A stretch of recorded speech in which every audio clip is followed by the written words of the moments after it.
going to be alright, then there's absolutely nothing to worry about.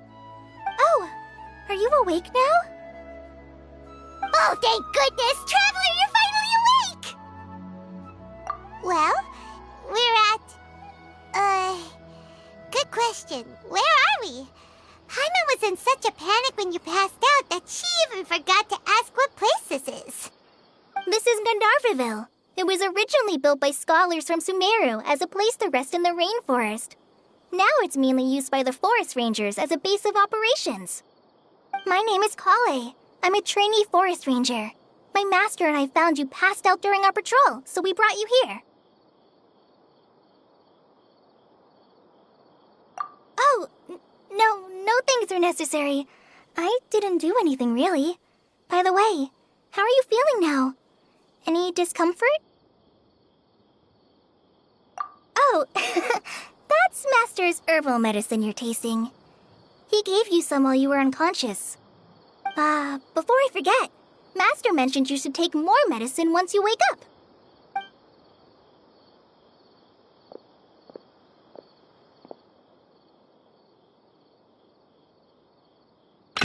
Whoops! Kale, what's the matter? Were you trying to retrieve the medicine?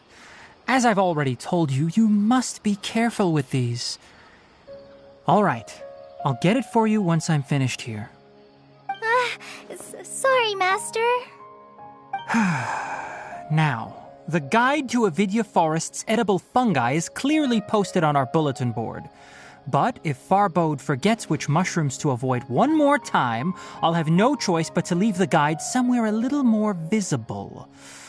Like right smack on his forehead so others can remind him to be careful. Right? This is the second time he's come down with food poisoning this month. I'll be sure to give him a good talking to. Yes, please do. If, on the off chance, Farbode simply enjoys having little imaginary fairies dance before his eyes, then we'll just let him be. But the next time he requires any of our medicine, be sure to charge him accordingly.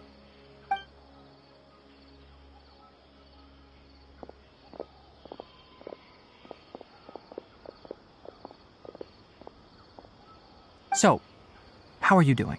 Oh, this is my master, Forest Watcher Tainari. He is chief officer over all the rangers here in Gandharvaville. I already informed Paimon about the reason you fell unconscious earlier. But now that you're awake, let me explain it for you as well. It is common practice for Sumeru scholars of certain darshans to dedicate themselves to training and meditation in isolated areas, particularly the nearby forests.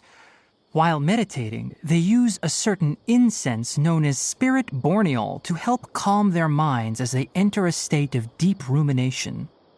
In hopes of asking directions, you two followed a scholar named Hypatia into her cave. The incense you smelled inside was the spirit borneol I just mentioned. That incense typically has no effect on most people, but for a very select few, it can have profound effects on one's cognition, as you experienced firsthand. Does that make sense? Very good. Now, answer me this. Did you feel anything after passing out? Say, any out-of-body experiences? Or did you see anything while unconscious?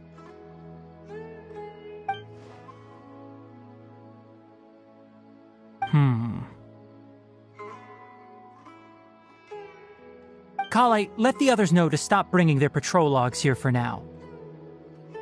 Huh? Why? Because these two will be staying here for the next few days. They can have my room and I'll bunk with Amir. Now get a move on and be sure to do as I've said. Yes, Master Tainari.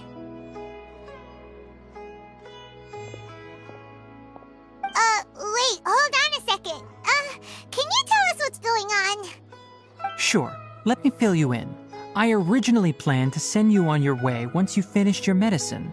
However, it appears now that you should stay a while longer in Gandharvaville for further observation while you recuperate. Further observation? No need to be hasty. As long as you have the capacity to judge between right and wrong, I promise that you'll understand the gravity of the situation once I explain everything to you. Based on what you saw after smelling the incense and losing consciousness, we can conclude that you experienced a powerful hallucination, which suggests your mental state is not in the best of shape. If you're skeptical, have a whiff of this. Whoa! Are you okay? You're experiencing a similar sensation as when you passed out, aren't you? So even though your condition is stable as of now, if I were to haphazardly let you leave, it's highly likely that you'd suddenly pass out again somewhere else. The rainforest is home to many fierce animals and hazardous areas.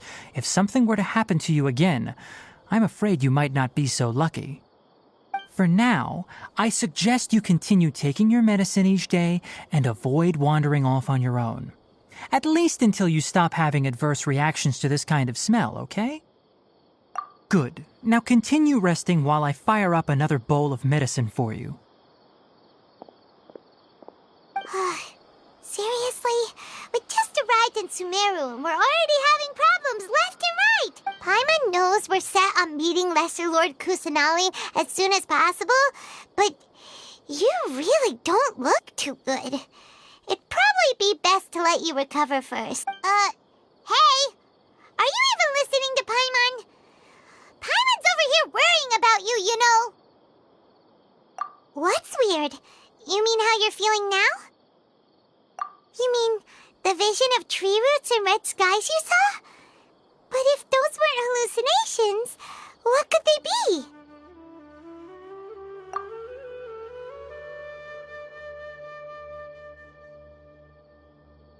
Well, considering how unique you are, Paimon trusts your judgment here. But why didn't you say anything about it to Tighnari? If he misjudged your condition, then there's a chance you could get worse, right? Huh? You mean that Tighnari already knows that what you saw weren't hallucinations? But if that's the case, why would he try to hide that from us? Oh, Paimon gets it now.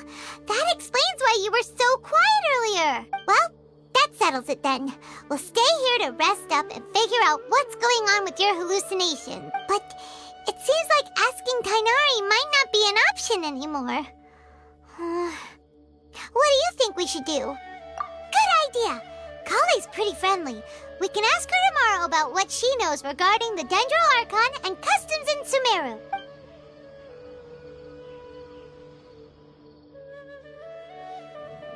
Rise and shine! Come on, it's time to go find Kale!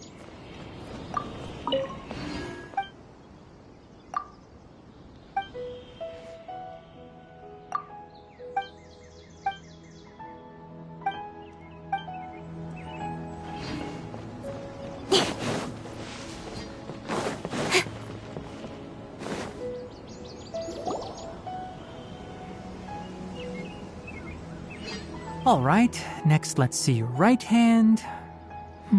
Yes, not bad. But please remember that you still need to be careful. Understand? Yes, I will. By the way, Master, I still haven't received the patrol route for today. Look, Kale, today's patrol will be a long one, so you won't be coming along this time. Besides, there's a chance we may encounter...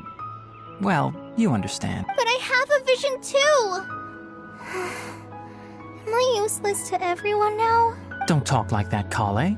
This is not something you need to be worrying about right now. Ah, there you are. Feeling any better? Yeah, since we'll be staying here for now, we thought we might as well try lending a hand around here.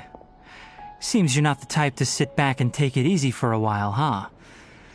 In that case, perhaps Kale could take you two for a patrol south of Gandharvaville for the day. And if you're feeling up to it, you can be responsible for cleaning the Statue of the Seven. Tighnari, we're ready to head out. Roger, I'll be right there. All right, we'll be heading into the forest now. I'll leave any further details to Kale.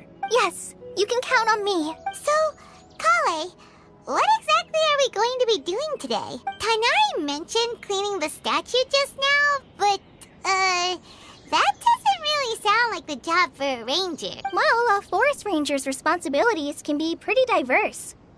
We handle a variety of tasks, like checking the condition of outlying roads, maintaining forest facilities, ensuring fire prevention standards are met, and providing assistance to travelers and locals. As for Master, well, he has to handle more dangerous areas of the rainforest. Today we can perform routine checks on the pathway lamps as we make our way to the Statue of the Seven. Paimon, traveler, this way! You can leave the task of checking the lamps to me. In the meantime, you two can...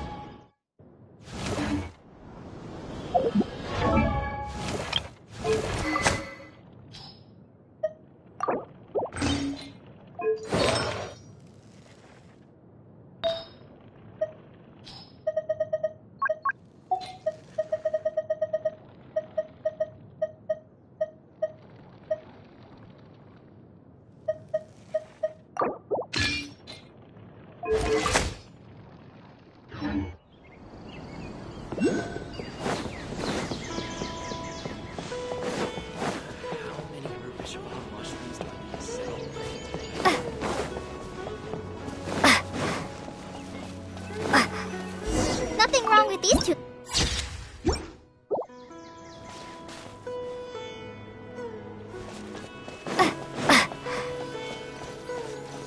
Oh, this lamp seems to be getting a little wobbly. Let me make a note of it.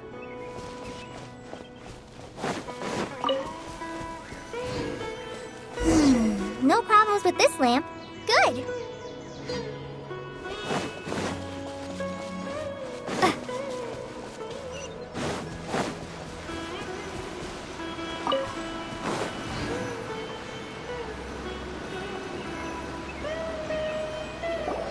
The Statue of the Seven is up on top of that large rock formation. You must have seen it when you came down this road before. It's pretty high up there, isn't it? Don't worry. If you're afraid you can't make it up there... Oh? I guess I'll leave it up to you then. There's not much footing once you reach the statue, so be careful up there. Paimon will fly up with you and help you with those hard-to-reach areas. By the way, Kale, do you know anything? That depends. Are you referring to Greater Lord Rukkhadevata or Lesser Lord Kusanali? Huh? Greater Lord Rukkhadevata? Oh, is that the name of the former Dendro Archon? Uh-huh. Greater Lord Rukkhadevata was Sumeru's first Dendro Archon. She created the rainforest as well as the wall of Samiel around the desert.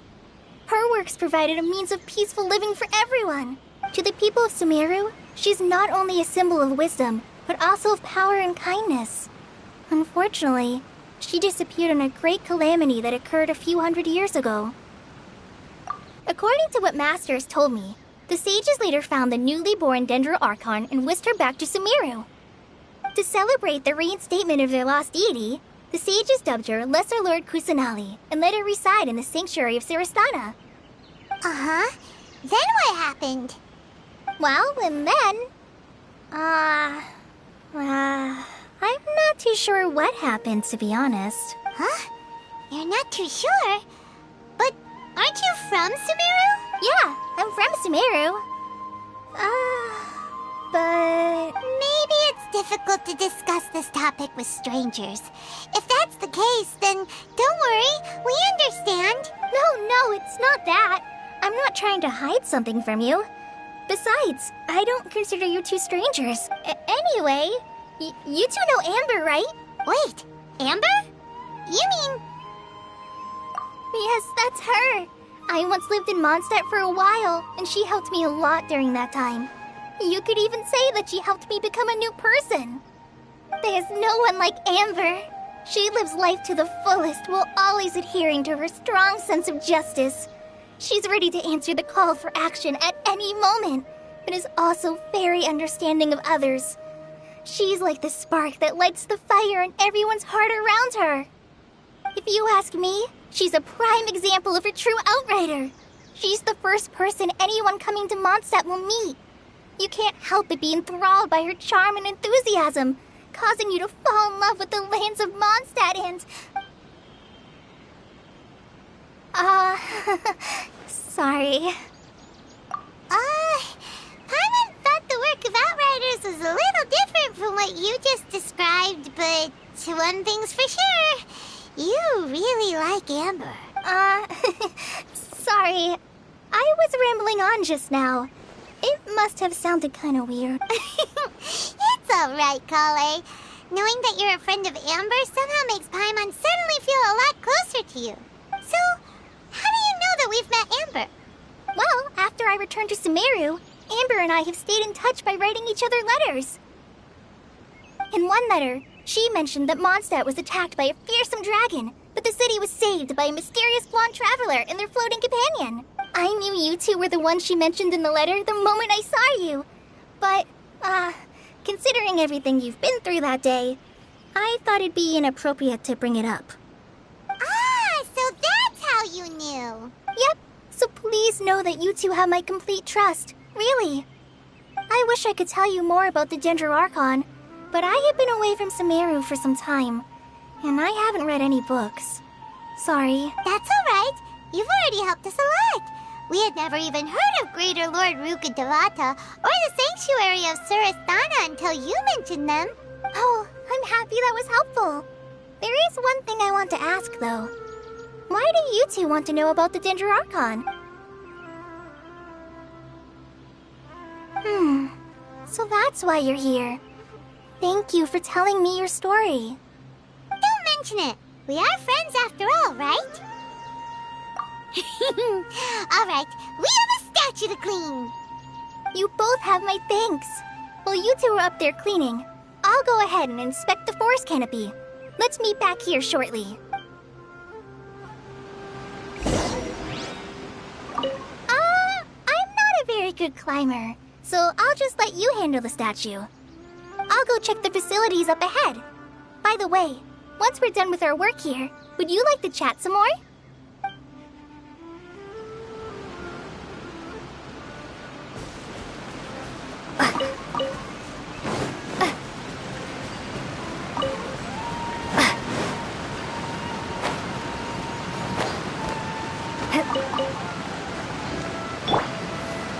Incoming.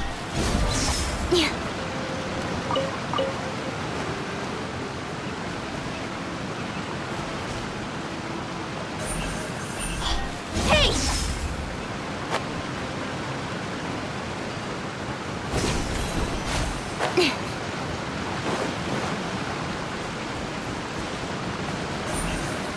Speed of light.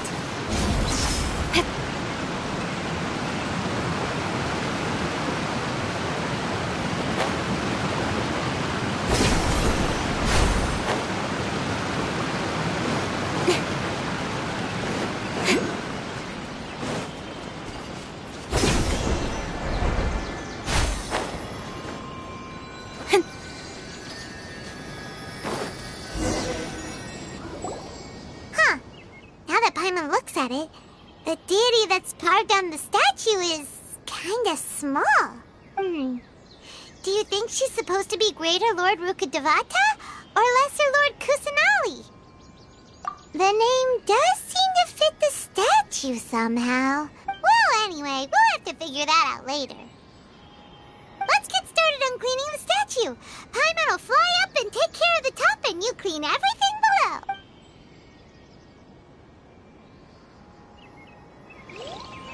Nice work! That's one clean statue. Let's head down and meet up with Kale.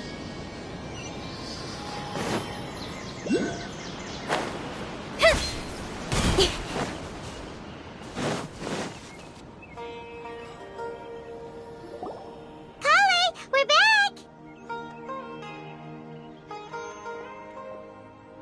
Welcome back! You must be tired after all that climbing. Let's take a little break. I brought some fruit and water for us. Yay! Food! What kind of goodies did you bring? Hey, don't be a party pooper. It's not like Kale is a stranger or anything. Besides, the best way to compliment a chef is to show passion for their food. Xiangling taught Paimon that. I prepared a nice portable dish that forest rangers like to eat called pita pockets. I hope you'll like them. Whoops! Ah, no! You dropped it on the ground! Not to worry. I wrapped a few layers of oiled paper around each pita. They should be fine. Oh, whew. Paimon nearly had a heart attack there. Those pitas are goodness you wrapped them in paper. Paimon wouldn't have been able to sleep at night knowing something so tasty had been wasted. You really know how to compliment the chef, Paimon. Since you liked it so much, I'll be sure to give you a copy of the recipe sometime. I'll even include all my personal cooking pointers, so you'll be making your own pita pockets in no time. Yay! Thanks, Kale! It's hard to believe someone as diligent as you could have clumsy moments too. Oh, I guess it happens from time to time. So, Kale, don't you think that Tainari's a little too strict with you? He won't let you touch anything without his permission.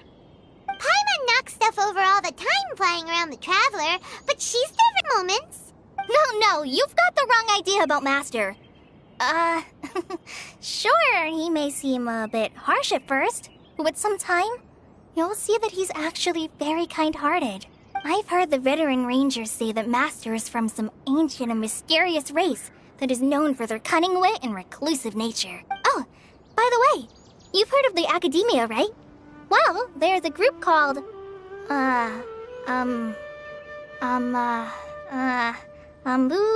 something? Well, anyway, because Master does a lot of research on plants, sages from the Academia have written him many times, inviting him to take up an official position there. But Master declines their offers every time, saying, Sumeru City is too noisy. It'd be bad for my ears. I know, right?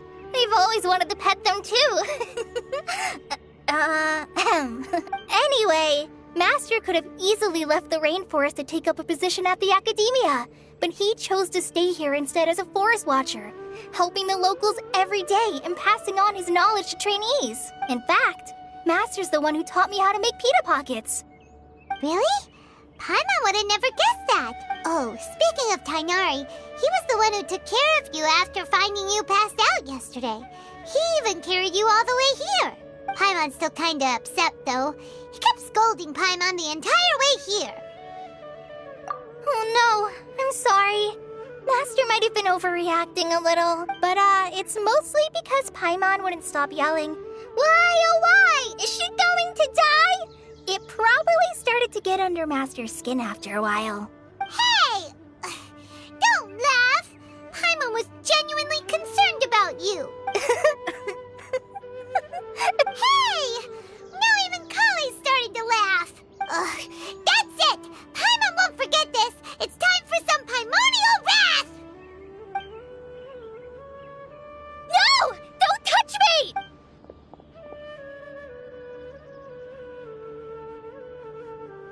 Oh, sorry, Kale. Paimon didn't mean to scare you. No, I just... I didn't mean that. Kale, are you okay? What's the matter? No, I'm fine. I'm sorry. I must have startled you both reacting like that. Oh, well, it's getting late now. Let's hurry back to Gandharville. I think Master and the others should be back by now, too. Huh? What was up with Kali just now? And why is she in such a hurry all of a sudden? Look, she's practically running back. Paimon can't even see her now.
In adventuring, as in business, you always have to seize the opportunity while it's there.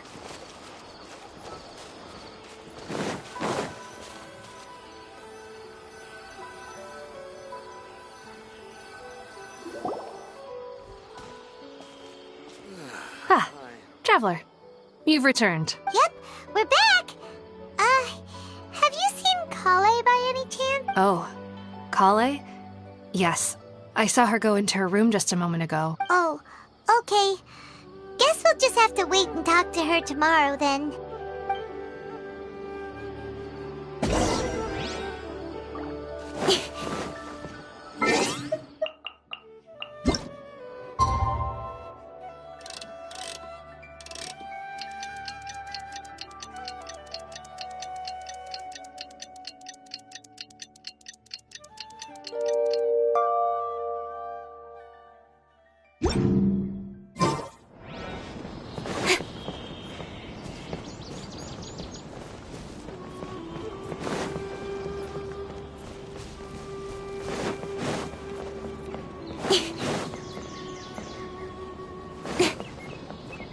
Incoming! Paimon was thinking all night about what happened with Kale, and still can't figure out what the problem might be. Maybe she's in a better mood now. Let's go check on her.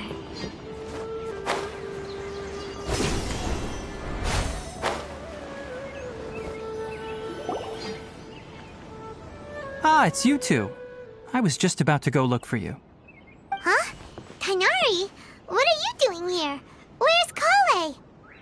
I came to check on Kale's condition. To put it simply, she's not well. You mean she's sick? How could she be... Oh, wait a minute. Could it be because of what Paimon did yesterday? No need to worry. Something as small as you could never harm her. This sickness is something that Kale has been dealing with for some time. Kale has been more excited than usual since you two arrived. A little too much so, to be honest. She hasn't remembered to take care of herself. I suppose it's understandable, though.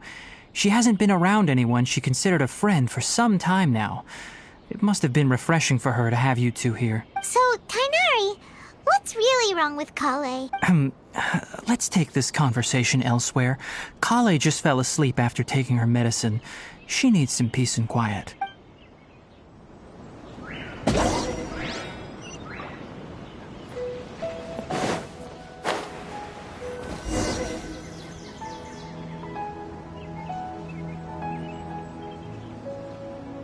All right, let's continue our conversation here, shall we?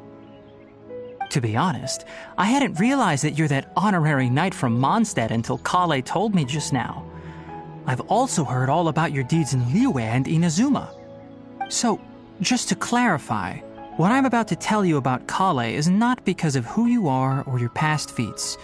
Instead, I am going to tell you because, well, because Kale asked me to. And honestly speaking, I was against Kale revealing her past to you, but she insisted, saying you two treated her with sincerity and as a friend. So now she wishes to reciprocate the gesture. So, Tainari, what exactly is wrong with Kale? You said this is something she's been dealing with for some time. Just how serious is it? Right. Ever since she was a child, she's been afflicted with a disease called Elazar. Elazar? Yes, it's a disease unique to the lands of Sumeru. It is characterized by dark and hardened scales that form on the body. At first, the afflicted may only feel mild numbness on the affected area of the skin. However, as the disease progresses, one may begin feeling fatigued and even experience peripheral paresthesia. In its final stages, the disease strips a person of the ability to control their own body, and they effectively become completely immobile. That sounds terrifying. terrifying. Wait, hold on. So when Kale seemed to be acting a little clumsy earlier, it was because... Correct. That would be the effects of Elazar, which is precisely why I do not want her carrying or holding anything, lest she ends up hurting herself. With appropriate treatment, the disease can be effectively controlled before it progresses to a more serious stage. However, there is unfortunately still no true cure for Elazar.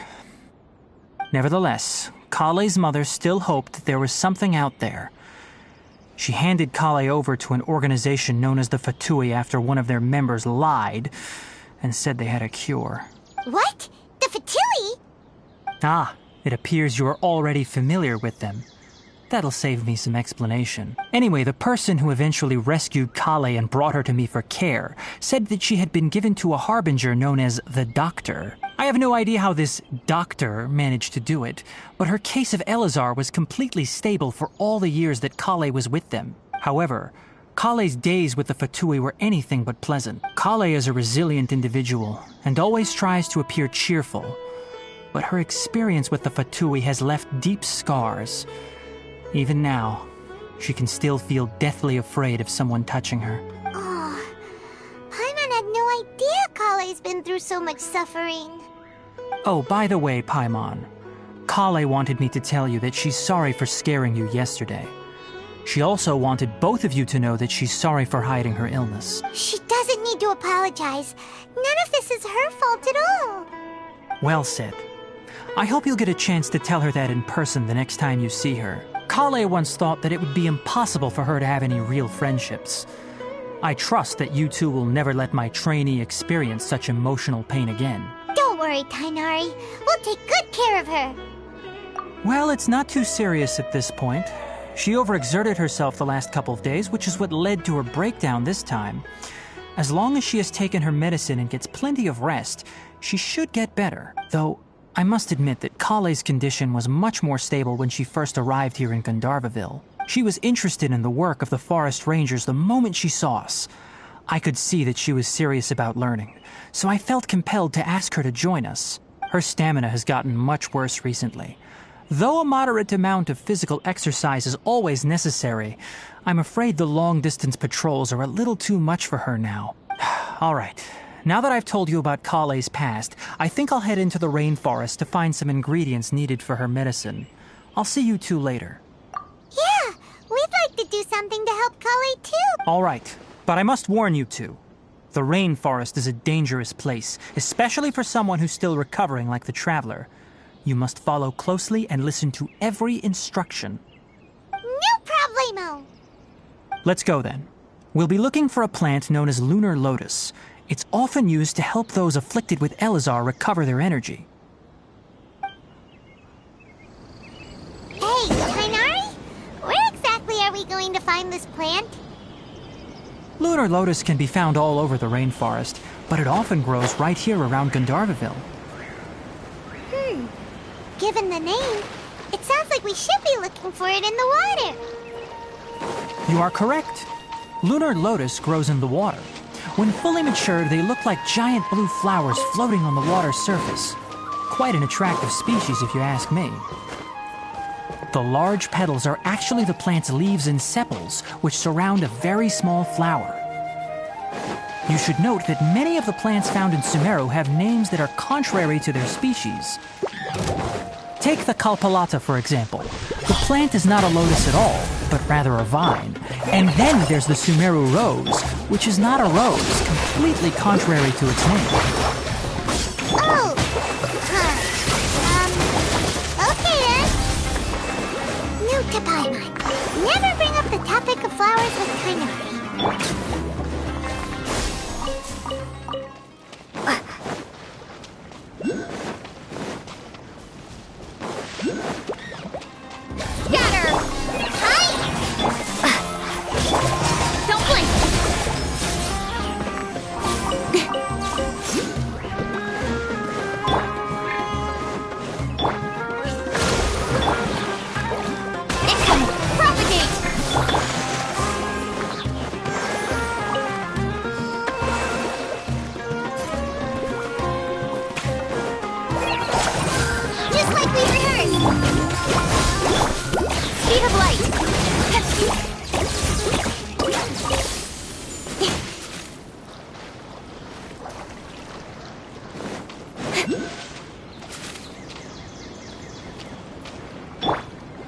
Billowing surge! Let's move out.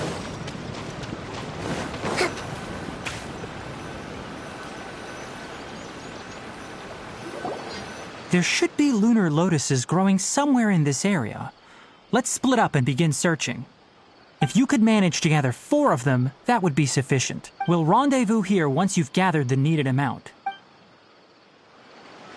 Let's move out.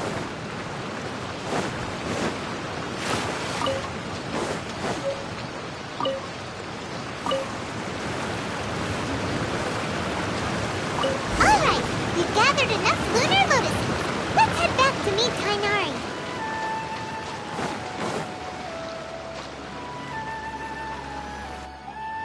Hey Tainari, we found the lotuses you requested. Let me take a look. Good, very good. These are all excellent quality. I'm quite glad you two came along. Your exploration experience helped save me a lot of time here. It seems we even have enough time to stock up on some other things I need. Hey, Tainari! Oh, Tainari, someone's calling your name. They're dressed like a forest ranger. Ah yes, that's Amir and the others. But didn't they just set off not too long ago? What are they doing back so early? Let's go find out what's going on.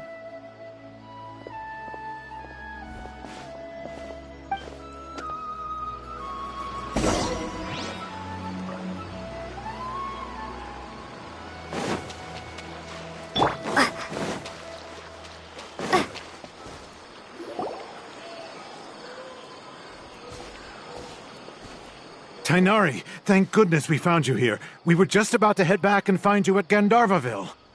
What's going on? We just discovered a withering zone. The Withering is back? But the patrol route you were on should have been already cleared just a week ago. It reappeared so quickly. Can you tell me the exact location?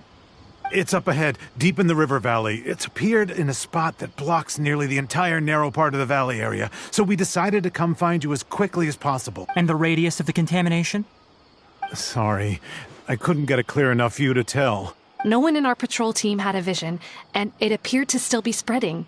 So we didn't risk getting any closer. Okay, I understand. You made the right decision. I'll go deal with it right away. In the meantime, please guide these two back to Gandharvaville. Wait, Tainari, why don't you let us help you? You two have only just arrived in Sumeru. You're still unfamiliar with many things in these lands. There's a unique type of anomaly that occurs in the Sumeru rainforest. It's called the Withering. The affected areas not only cause nearby vegetation to wither, but it's also lethal to wildlife and even people. If you don't carry a vision, then you should think twice before approaching such places. Yes, Amir is absolutely right. I wasn't kidding when I said the rainforest is a dangerous place. As Amir said, only someone with a vision, that is, the power to manipulate elements, will be able to resist the Withering's corrosive effects for a time. That's right. If any of the forest rangers without a vision come across a Withering zone, we first make a record of the location and then have a ranger with the proper abilities deal with it. Like, only someone with a vision can venture within a Withering zone and find a way to deal with it. But you don't seem to carry a vision. Don't worry, she may not have a vision, but she's a real pro at using the power of the elements. It seems the rumors about you are true. In that case, all right, you two may accompany me.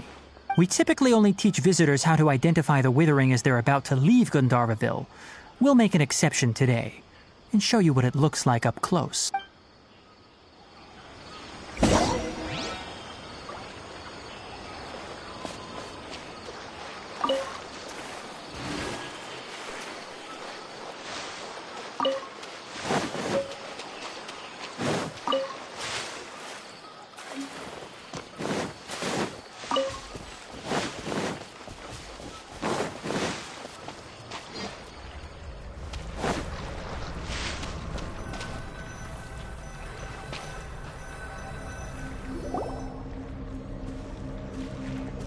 Stop.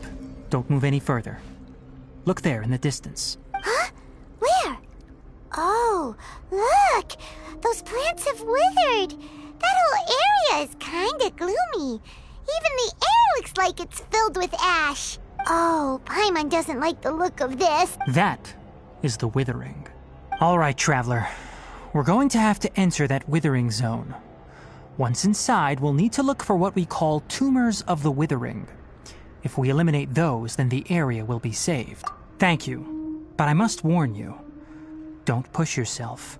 This is your first time handling this sort of thing, after all. Even with elemental powers, once you step inside the Withering Zone, you may experience extreme discomfort. If at any point it becomes too much, return outside the zone and take a breather. It could become a matter of life and death. You ready then? Let's go.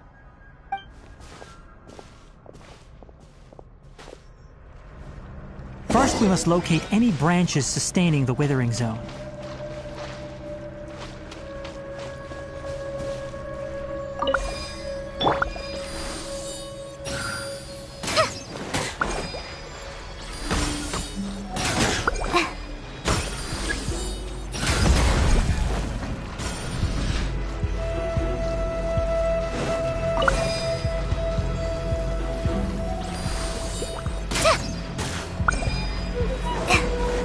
Great work. Now that all the branches have been cleared, we'll need to take care of the tumor.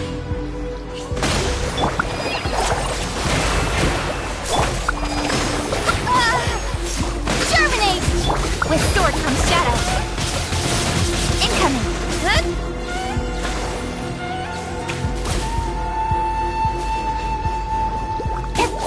Speed of light. Hey!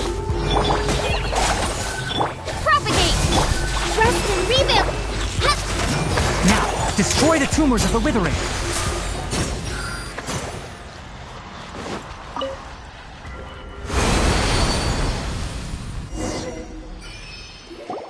We did it! Everything's returning to normal now! Yes, thanks to you two. We were able to quickly restore this area back to normal. Tainari? You make it sound like we did well, but why does Paimon have the feeling you're worried about something? It's that obvious, huh? Alright, it's like this. Recently, the rate at which the Withering Zone appears has been increasing. Even though we were able to quickly clear that Withering Zone, it won't be long before another one appears. If that simply meant more work for me, then that wouldn't be an issue. But it's far more severe than that. The Withering is leaving lasting effects on the rainforest itself. For instance, even though we cleared out the Withering Zone, many of the plants that were affected will not recover. This presents a crisis for the ecosystem itself. Many plants in the rainforest are already in decline, directly impacting the wildlife that depends on those plants. And most disturbingly, as the appearances of Withering Zones have started to increase, Kale's case of Elazar has also become more serious. Huh? But why's that? I'm still not sure of the exact reason. However, I've received word from acquaintances at the academia that similar cases are being reported for patients with other conditions. No, none that we know of. The Withering has been recorded in Sumeru for millennia. It's said that it originates from the depths of the world. By the way, have you heard of Irminsul before? Irminsul is a tree located deep beneath the surface. Although it isn't like any tree we know in a biological sense, you can basically think of it as a large tree that grows downwards rather than upwards. I'm sure you've heard of ley lines, right? They're like the roots of Irminsul, spreading and extending from a massive cavern deep underground all the way up to the surface.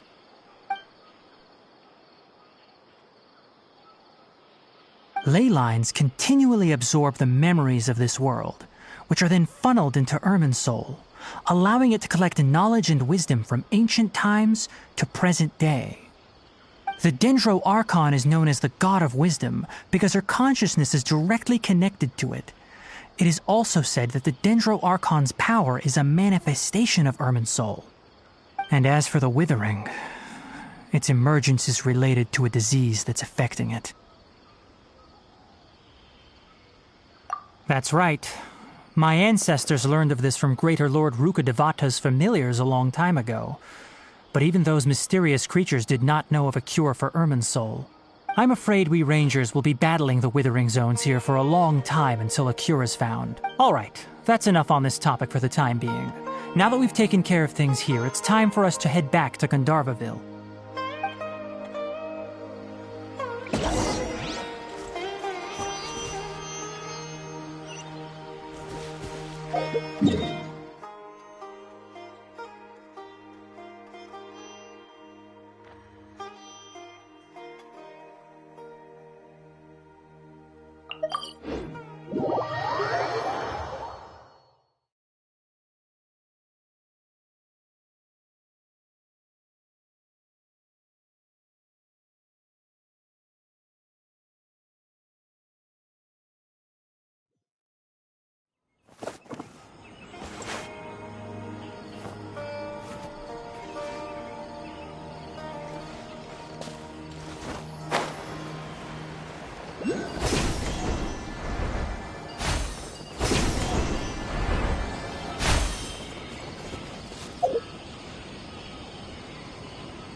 Oh, Tainari, you all made it back.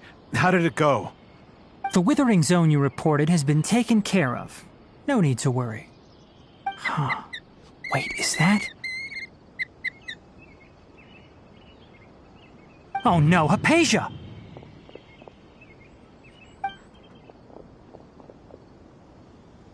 Huh? What's wrong, Tainari? This Duskbird is Hypatia's designated courier for urgent news. You do remember her, don't you? She's the scholar you and Paimon were following when you first arrived in Sumeru. Oh, her? How could we forget? So did something happen? Let me see what's written in the letter first. Oh. So what's it say? And what's with that weird expression on your face? Just let Paimon read it. Huh? All Paimon sees are 3 squiggly lines. Yes, allow me to explain. After we brought you from Hypatia's cave to Gandharvaville, Hypatia resumed her meditation. She must have just finished. It's been nearly 3 days since she's had anything to eat, and it appears she's forgotten to prepare some rations. This letter is her asking us for help. We need to go. What? You mean she's been sitting there for 3 days? Hey, wait, how did you know all that from just a few lines on the paper? Well, obviously because this has happened before. Last time she drew 5 lines, and by the time we found her...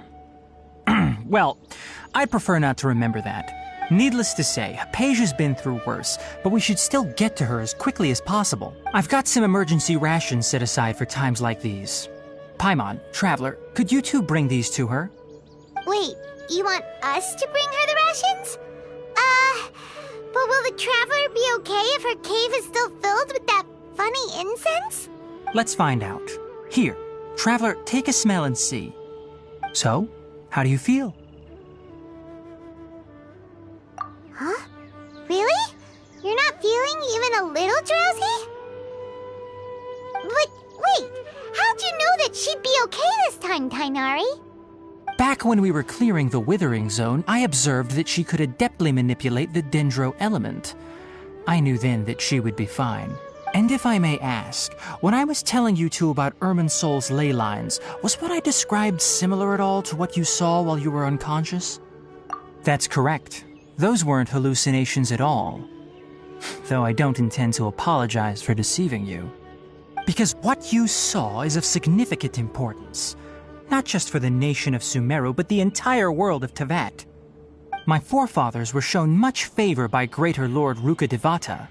We took an oath to protect this nation together with her.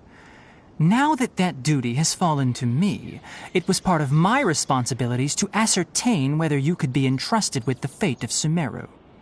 Now, after seeing you in action with my own eyes, you have earned my confidence, and I no longer feel the need to hide any secrets from you.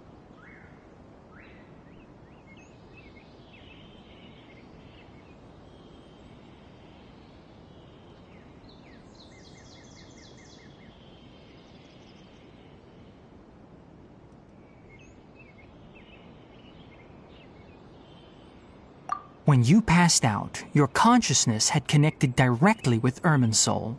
What you witnessed were actually real memories contained within Irminsul itself. I could try to tell you more, but it would be better if you went to ask Hypatia instead. Her focus on meditation and use of Spirit Borneol are aimed at establishing a connection with Irminsul, just as you did. That sounds nice and all, but will she really help us? Seriously, she completely ignored us the last time we tried talking to her. That was because when you ran into her, she was in a special phase of her training. During that time, she must avoid communicating with others. Please, wait here for a moment.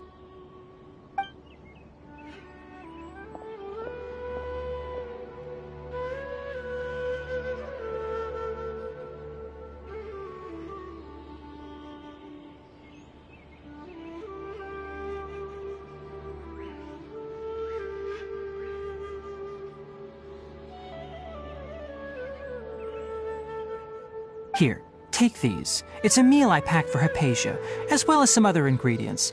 I'm sure it'll come in handy. Also, here's a letter that I would like you to give to her. Just show it to her and she'll answer any questions you may have.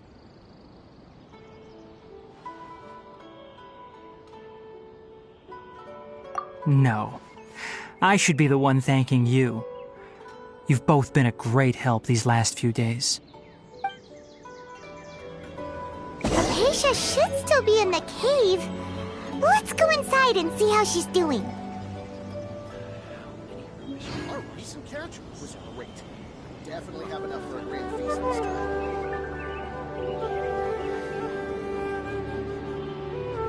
When I don't have much to keep me occupied, old thought patterns start to creep back in, and as soon as I start talking about it, the flashbacks start.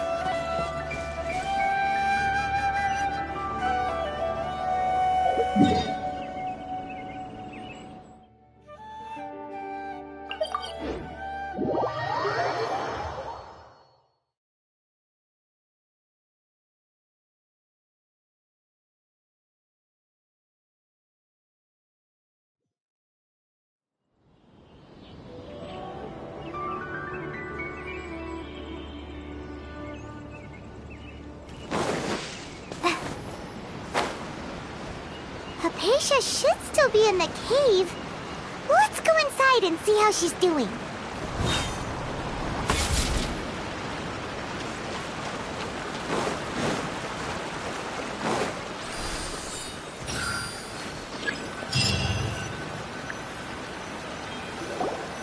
Hello? Hypatia? Hey, there's nobody here. Maybe she went out to look for some food. Let's try looking around the area.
Hypatia, are you alright?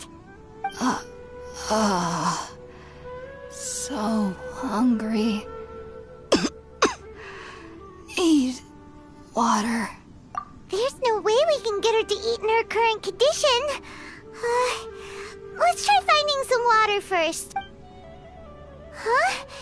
Wait, why does it look super foggy outside all of a sudden? Anyway, let's go look around.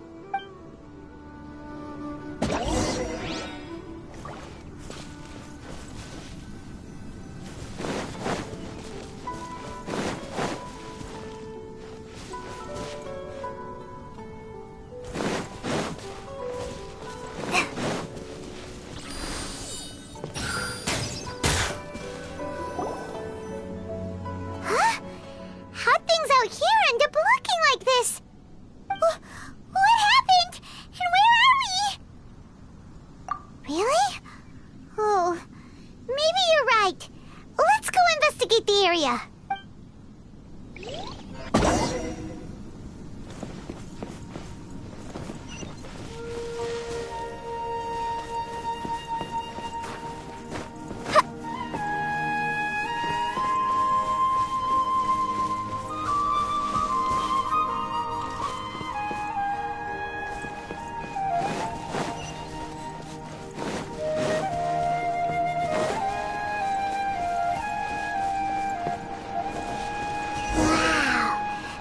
This is huge! Paimon knew there's something off about that cave. Let's think of a way to get over there and have a closer look. Who knows? Maybe we'll find a lead of some kind. Hold the line! Fallen Amber! Help!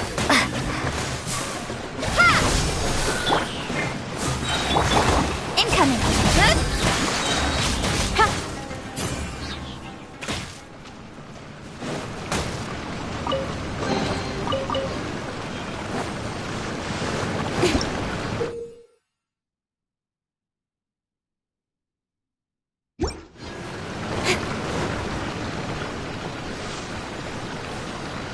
Don't blink!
Incoming!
Speed of light!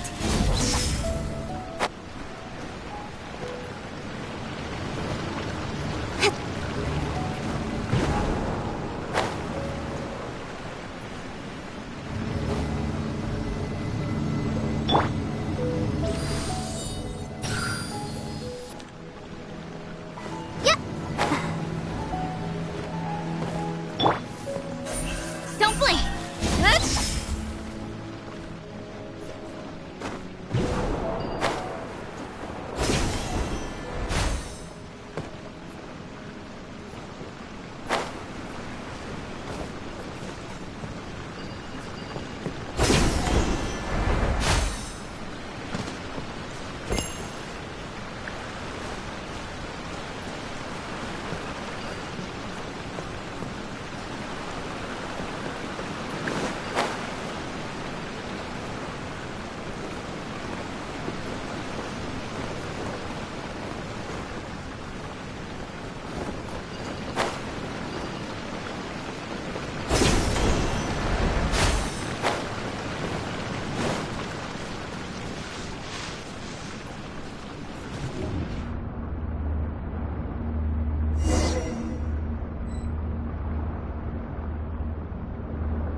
just now?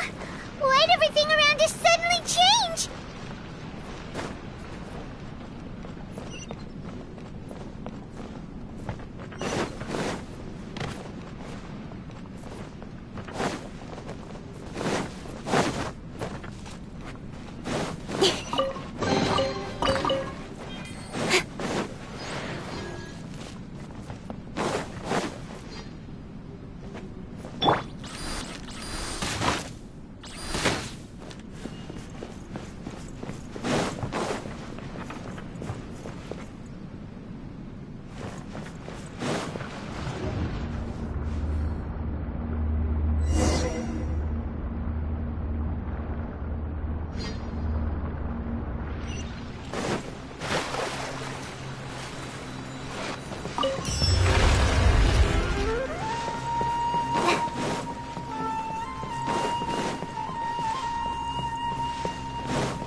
Allow me!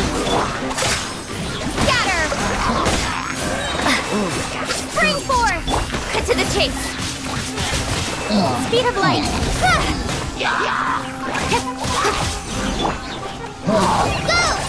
Just like we rehearsed! Propagate! Don't blink! Nowhere to hide!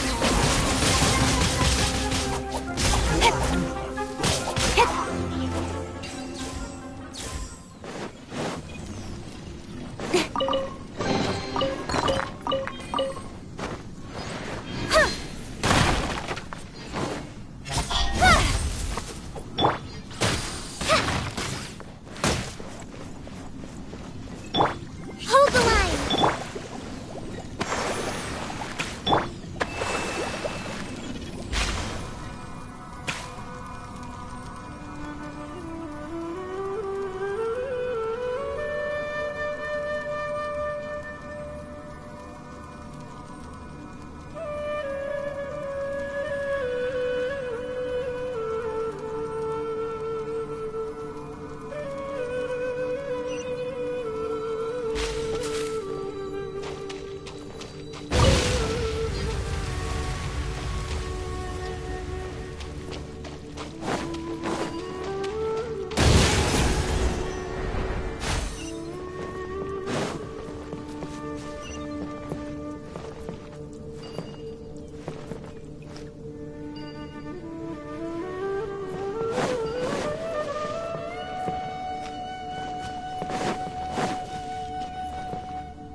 Speed of light!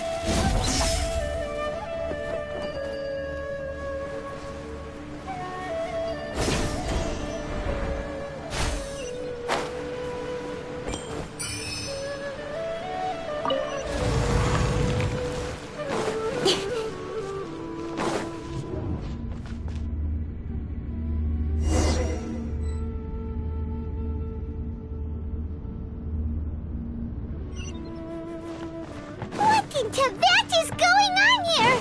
This place is getting weirder by the minute! Hey, what's the matter? You don't look so good.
like we meet again, traveler. The Abyss Herald!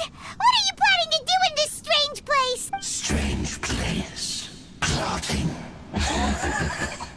You needn't worry about such things. They don't concern you. Bow before the Abyss! Allow me!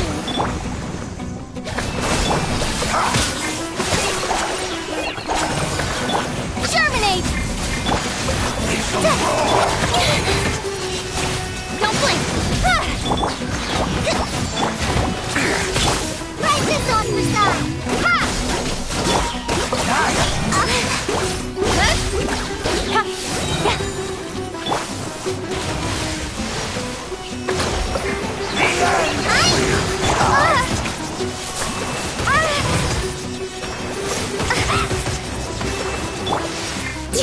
Torrent, bring refuge!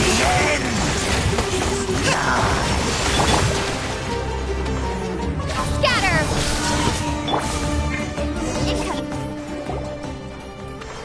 Huh? Why can't we beat this guy? Oh, Paimon doesn't get it! We faced others like him before! What's wrong this time? Traveler, though you may have managed to avert countless crises before, your good fortune was bound to end sooner or later. It's time you realize how weak and powerless you really are. Your brother. Oh, pitiful traveler. Are you really so ignorant? Or are you just living in complete denial? His Highness has long since forsaken you. Your meager existence in his eyes is that of an annoying bug, only to be stepped upon. The bonds of love and family which drive you to find your sibling are utterly gone. Your journey is meaningless. But don't you fret now. Today will be your last. Now die!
What do we do? We haven't seen Hypatia anywhere out here. Oh, there she is! Quick, let's see how she's doing. Ah, so sweet. Well, the good news is that she's still conscious. Hey, why'd you drop her food on the floor like that? Oh, guess that makes sense. She does look kinda rough at the moment. Anyways, we can talk about this later. We better make sure she's alright first.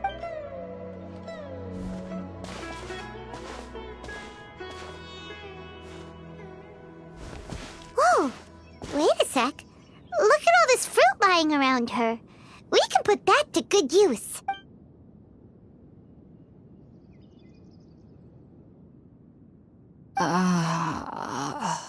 Who is there? Tainari, is that you? Huh?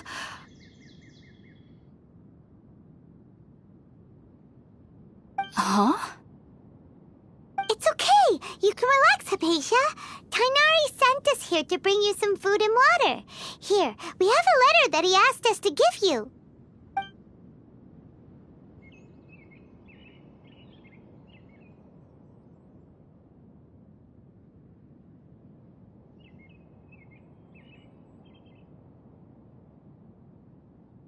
I see.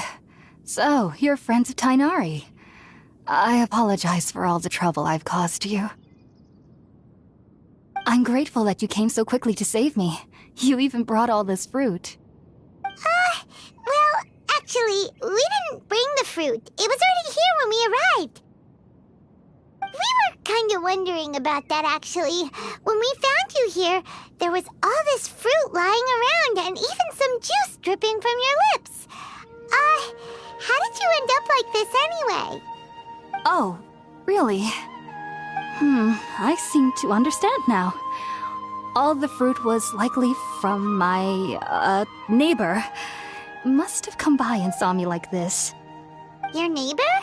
You mean there's someone else living nearby?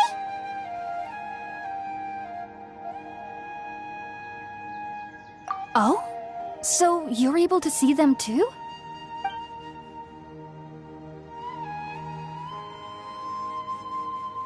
Wait, hold on a second, Traveler. You say that before we arrived, you saw some mysterious creature and suddenly had a strange dream? Isn't that a little too crazy to believe? No, I actually do believe what the Traveler is saying. I myself had a similar experience once before and ended up scaring my timid little neighbor here. You needn't worry. They mean you no harm. They only dragged you into the dream because they hoped to buy themselves a little time in order to scurry away. So, Hypatia, just what kind of creature is your neighbor exactly? I'm not sure what it's called, to be honest. But I do know that they have some sort of deeper connection with the Dendro Archon. I know this because the first time I saw them was also the exact day my consciousness was able to form a connection with Irminsul. Even after I opened my eyes and stopped meditating, my heart was still pounding, and my mind was racing with all the knowledge that I had touched. And at that very moment, I suddenly noticed a small figure at the opening of the cave. In my curiosity, I began to walk over to the creature. They must have already been used to me living in the cave, because they didn't seem to mind me approaching them. They just kept doing whatever they were up to. It wasn't until I crouched down next to them that they suddenly realized that I could see them. Oh! And then? And then I had a dream. By the time I came to, they were nowhere to be seen. I was convinced they'd never show up again. But sure enough, I saw them nearby a few days later, and they weren't alone. I feel like they aren't as afraid of me as the first time I approached them, but I never would have expected them to save me. Yes, no doubt about that. By the way, Tainari mentioned in his letter that you had questions for me regarding Irminsul.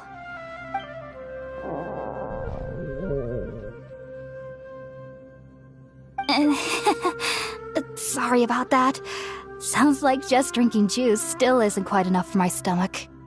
Well, if somebody hadn't dropped the food earlier...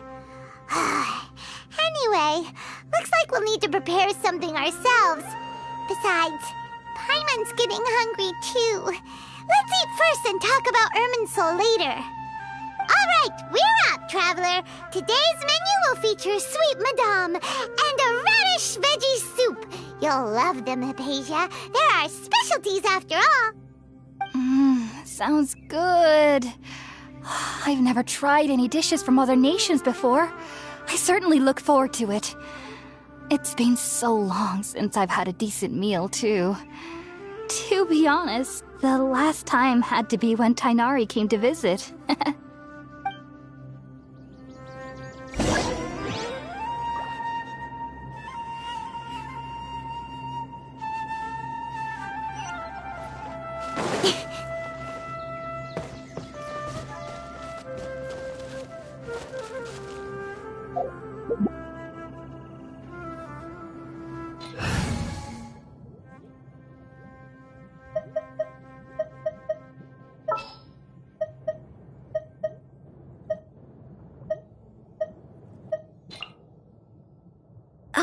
Is it time for me to join you?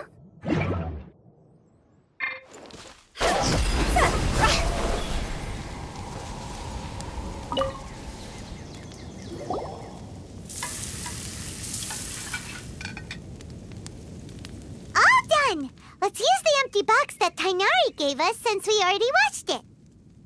Oh, it smells amazing! And the box is a nice touch, too! Let's go serve this up and start eating with Hypatia!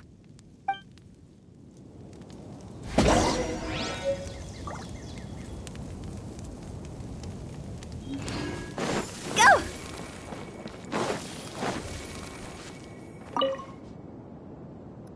Are you already finished cooking? Smells delectable. I'm truly thankful whenever I can enjoy a proper meal like this. Cooking really isn't my forte.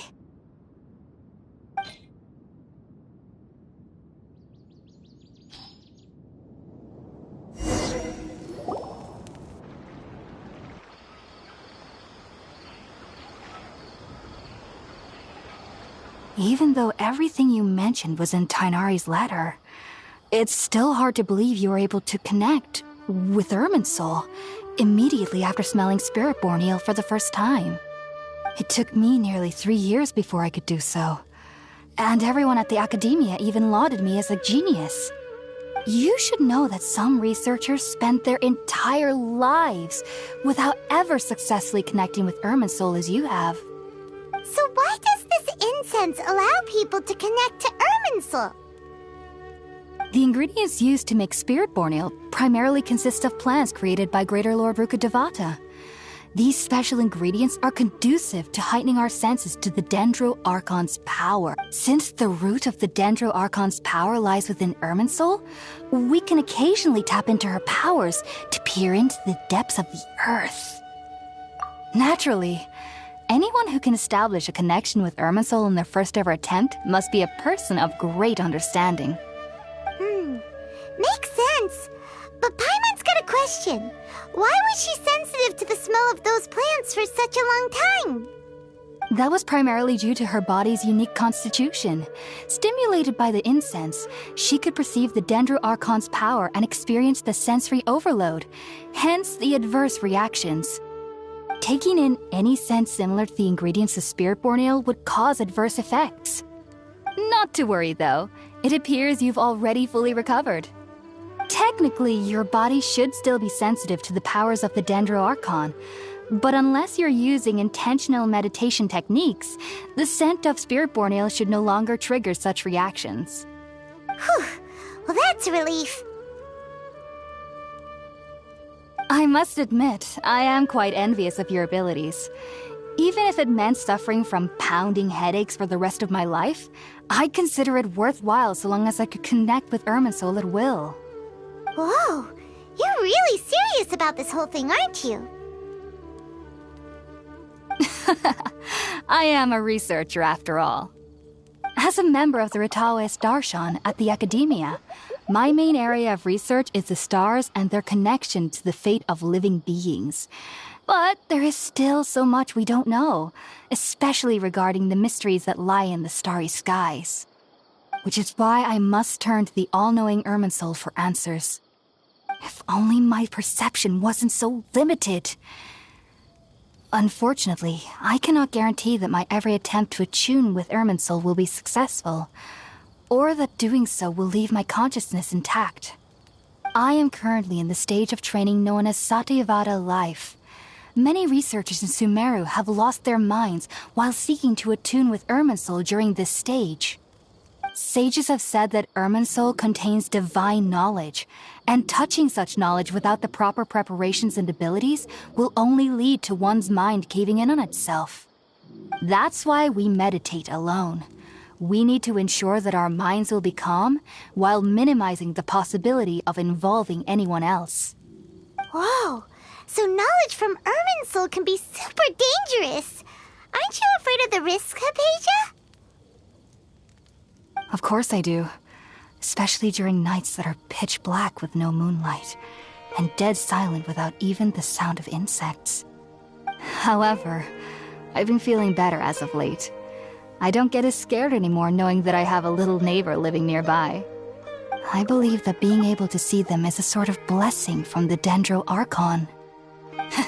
But what's strangest of all is that they're clearly an envoy of the God of Wisdom herself, and they have the curious power to make people dream. What's so strange about that?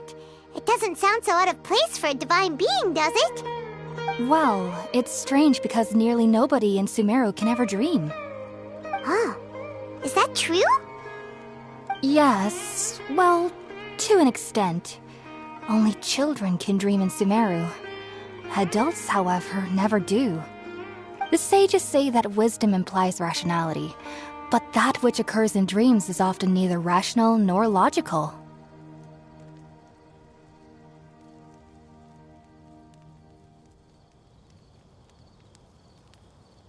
Yes, if one struggles with anxieties, those emotions could influence their dreams. The fact that the people of Sumeru do not have dreams is seen as a blessing by the sages. They believe that Greater Lord Rukkhadevata, the God of Wisdom, is keeping us away from the foolish delusions you encounter in your sleep. I was born into a family of scholars in Sumeru City. Ever since I was a child, my parents would always tell me that I'll know I've grown up once I stop dreaming. I studied hard, enrolled as a student in the academia, and went on to become a researcher. Sure enough, I never dreamed again. But then, on the day I scared the little Aranara, I suddenly saw a dream again. It was incredible. Though I don't exactly remember what I saw, I clearly recall the feeling. I suddenly felt like I was a child again.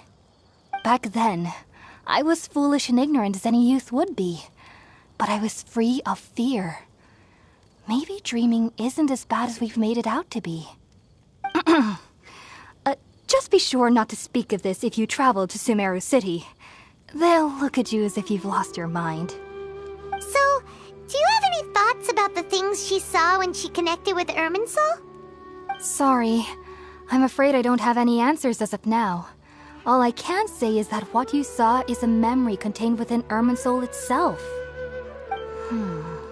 World forget me. What could that possibly mean?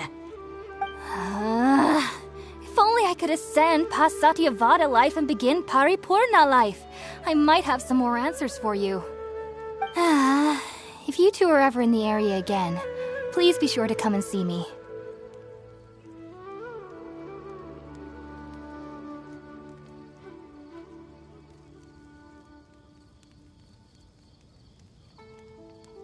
There's no need to be thanking me. You two are my saviors. Besides, I'm already looking forward to tasting some more of your cooking. Now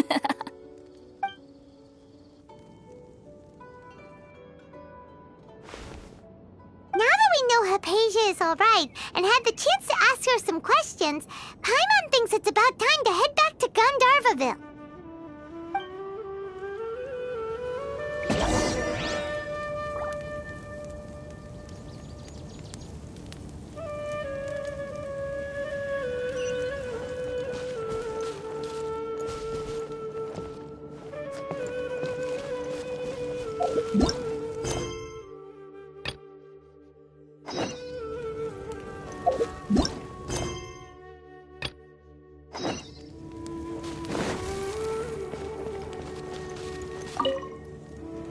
Heading out, I see?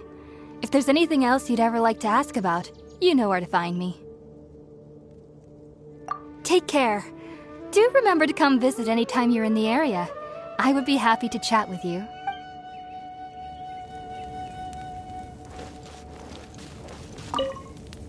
Heading out, I see? Even though that little neighbor of mine was able to induce a state of dreaming, I doubt they were able to control the actual contents of the dream. The end of your dream seemed quite terrifying. Perhaps there's something that's troubling you deep inside? Not to worry, though. I'm sure you'll be able to handle whatever comes your way in the real world. As someone from Sumeru who cannot dream, I needn't ever worry about nightmares. But lately, I've started to feel that I'm somehow missing something without dreams. It's a little hard to explain. Heading out, I see? If there's anything else you'd ever like to ask about, you know where to find me. Sumeru researchers use Spiritborn Ale to assist them in connecting with Irminsul to extract knowledge from it. Though the process can be risky, we believe that the knowledge gained is worth it. Unfortunately, I cannot help you understand your dream. At least not yet.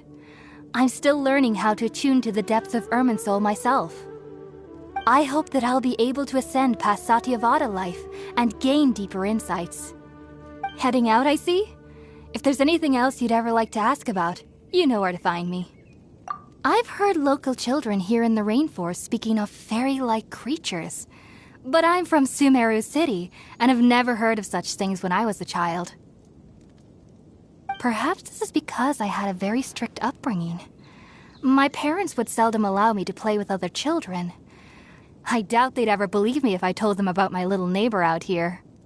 And speaking of my little neighbor, I think they can somehow sense when Tighnari is coming to visit me. I've noticed on several occasions that as they're playing under the trees, they'll suddenly tense up and scamper away for no apparent reason. Shortly after they do this, Tighnari always shows up here. Perhaps I should ask Tighnari about this the next time I see him. Heading out, I see? If there's anything else you'd ever like to ask about, you know where to find me. Take care. Do remember to come visit anytime you're in the area. I would be happy to chat with you.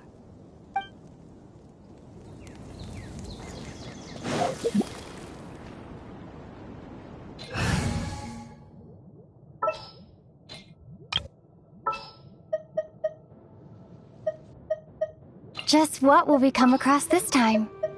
Well, since you asked so nicely.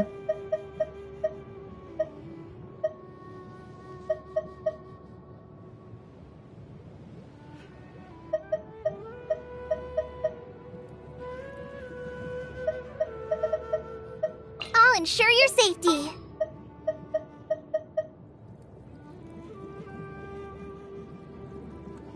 All is accounted for. Let's move out.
Think about it, Tighnari. Refusing to join is tantamount to burying your head in the sand. I understand that you're a forest watcher, and that it's your duty to combat the effects of withering zones. But isn't it evident that such work is not a lasting solution to the problem? As Sage Kage clearly stated, your presence and guidance in Sumeru City is pivotal in finding a cure for Irminsul. How could you possibly refuse? Keep your emotions in check, Gulam. Let's at least listen to Tainari's reason for declining. We're here to invite him to the Academia, not to cause a scene. Sage Kage, I am truly honored that you came here in person, but I'm afraid I must still decline your invitation. I am merely a forest watcher. How could the great minds of the Haravatat have any need of someone like me? Well, it turns out that your refusal letter had some implications on your master's reputation. He is a renowned sage of the Immorta, after all. So now I've come here in his stead. I see. Huh. And I figured that given his temper, he would come here and berate me personally. Tainari, your master is an integral part of this effort, and now he requires your assistance. And what exactly does my master need of me, Sage Kage? You'll know once you've arrived in Sumeru City, that is. And how long will I be required to stay? There's no definite answer as of now. Do you mean to tell me that despite coming all the way here to Gandharvaville, you still can't answer the questions I laid out in the letter to my master? If that's the case, then I'm afraid I cannot give you a definite answer either. Tainari, but you... So be it. Come, Gulam, we're leaving.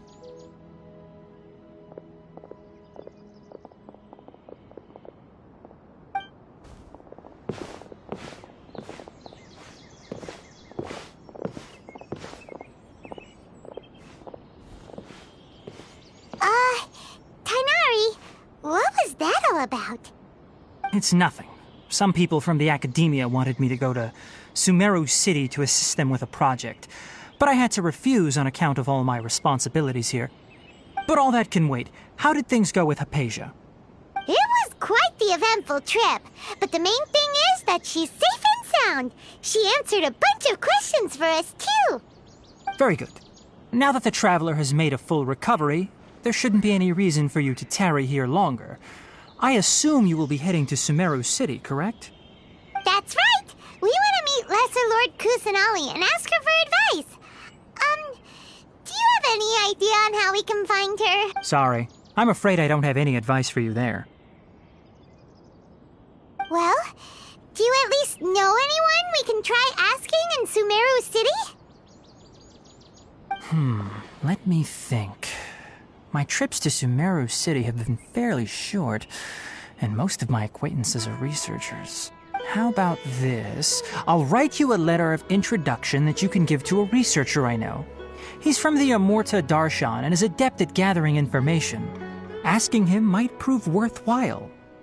Also, when you enter Sumeru City, you'll probably end up receiving something like this item here. I'm not sure if it will ever come in handy for you, but maybe you can give it a try. Oh? What is it? It's called an Akasha Terminal. It's a tool produced by the Academia that utilizes the legacy of Greater Lord Rukadevata. Some say that this very item is the basis of Sumeru's reputation as the City of Wisdom. Needless to say, this device and its usage fall under the Academia's expertise, so I'll leave it to them to show you how to use it. Great! Next up, Sumeru City! But wait, before that... That's right! Tainari, we have something important to say to Kale before we leave. Is she doing better now? Yes, she's doing much better. After being confined to her bed all this time, I thought a little walk would do her some good. Last I saw her, she was taking the path towards the North Crossing. She knew you two would be leaving soon, so she must have wanted to see you off. Thanks, Tainari. All right, let's go! Farewell, and good luck to you both.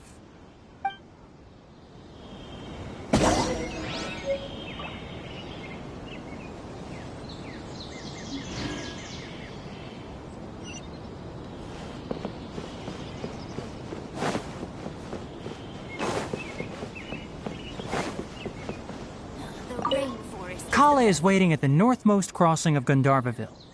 You should be able to find her there. Farewell, traveler.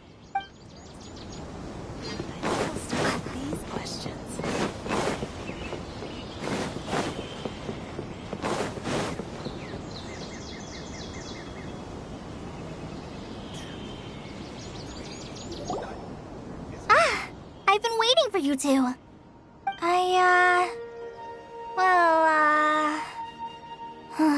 Never mind. I guess I should just wish you two a safe and successful journey. Thanks for waiting here just to see us off, Kale. We're headed to Sumeru City. Don't worry about me. I can take care of myself. My condition won't be getting in the way of my duties. I want to be a forest ranger after all. It's up to me and the others to protect the rainforest here. And, I'm sorry. I should have told you both about my condition when we first met. I just wanted you two to treat me as a normal friend, not some girl that needs your sympathy. But I guess now I understand that the most important thing is for friends to be genuine with one another. There's no need to apologize, Kale. We should be thanking you for trusting us enough to be your friends and sharing your past with us. We're probably still gonna worry about your condition, but that's because we're friends and we care about you. Thank you. That means a lot. Before you leave, I have something for you. Oh? What is it? It's my recipe for pita pockets. I told you that I'd give you a copy, remember? My handwriting is a little, messy, so please don't laugh. Yay! Thanks, Kale. Now we can eat those scrumptious little pitas whenever and wherever we like. I hope that whenever you eat them, you'll both remember your time here in Gandharvaville. Well then, I, trainee Forest Ranger Kale, bid you both farewell. Please visit Gandharvaville again. The Rangers will always be ready to assist you here.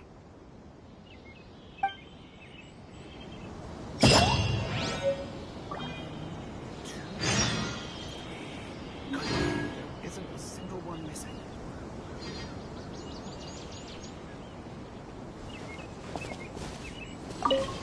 I hope you have a safe trip to Sumeru City and get to meet the Dendro Archon there. See you later! Be sure to come back often. Even though Master didn't admit it, I'm sure he wants to see you again. 1, 2, 3, cut.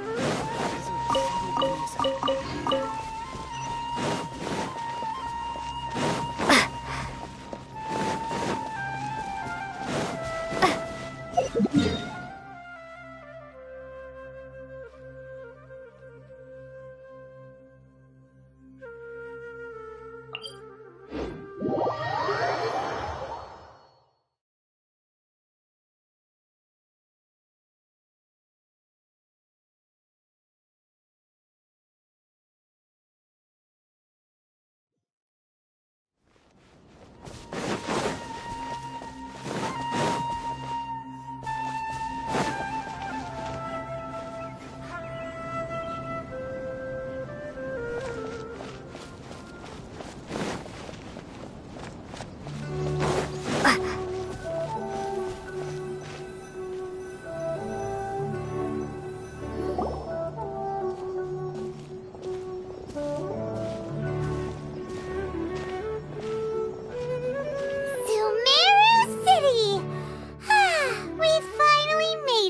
entered the city, something on their heads lit up. One moment, please, you two. It appears this is your first time visiting Sumeru City. Oh, yeah, that's right. But how did you know that? Because there's currently no information on either of you in the Akasha. But no need to worry, that won't prevent you from entering the city. In fact, the Academia conveniently provides each traveler to Sumeru City with a device. Perhaps you two have heard of the Akasha before. It's our beloved Greater Lord Rukkhadevata's lasting legacy, a treasure trove of collected knowledge. After centuries of tireless research on the Akasha, the Academia created one of its most ingenious inventions, the Akasha Terminal. As long as you are within Sumeru's borders, you may use an Akasha terminal to connect directly to the Akasha and access any knowledge you need. I should mention that due to technical limitations, the operation of Akasha terminals will be much smoother and more effective in large cities such as Sumeru City and Port Ormos. Oh, so this is the thing that Tainari was telling us about. It sounds pretty amazing. You two are quite fortunate. Until recently, it was standard practice to only issue Akasha terminals to outlanders who spent an extended amount of time in Sumeru. However, this policy was recently changed, and now all travelers are issued one upon arrival. Here are your Akasha terminals. Please handle them with care.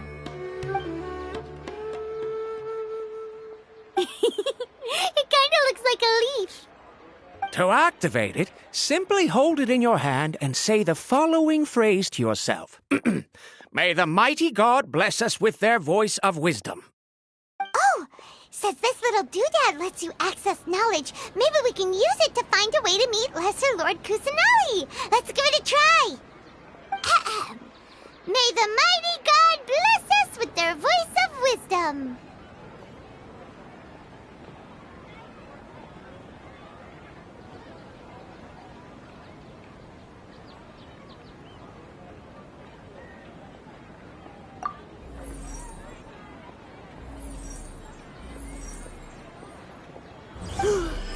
Whoa!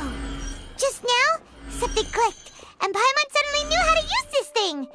It seems all we need to do is concentrate on what we want to know, and bam! You get it! Oh, that'll come in real handy! Exactly. That is the power of the Akasha. And with that, let me officially welcome you both to Sumeru City. May the wisdom of the Dendro Archon always be your guide. Okay, now that we're in, we can check the Akasha about Lesser Lord Kusanali. Let Paimon try. 500 years ago, the sages found a newly born deity from within some scorched ruins. The deity now resides in the sanctuary of Suristana. Seems pretty similar to what Kale was telling us. Okay, next, let's concentrate on asking how to meet her.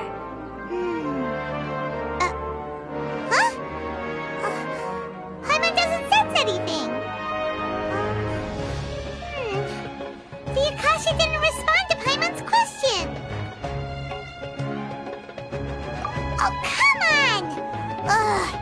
Focusing on this question feels like when you have something you're trying to remember and it's on the tip of your tongue, but you just can't think of it. Paimon's brain is exhausted.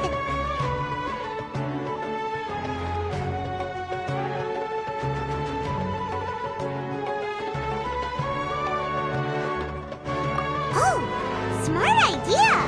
But what are you going to ask it?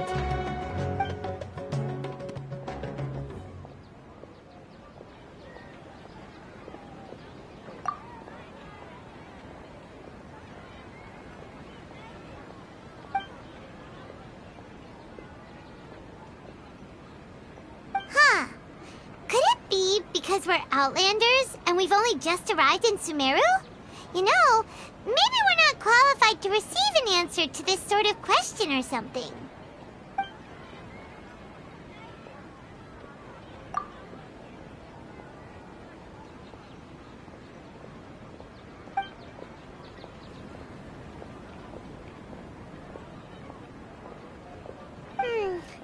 You too? Well, glad it's not just Paimon.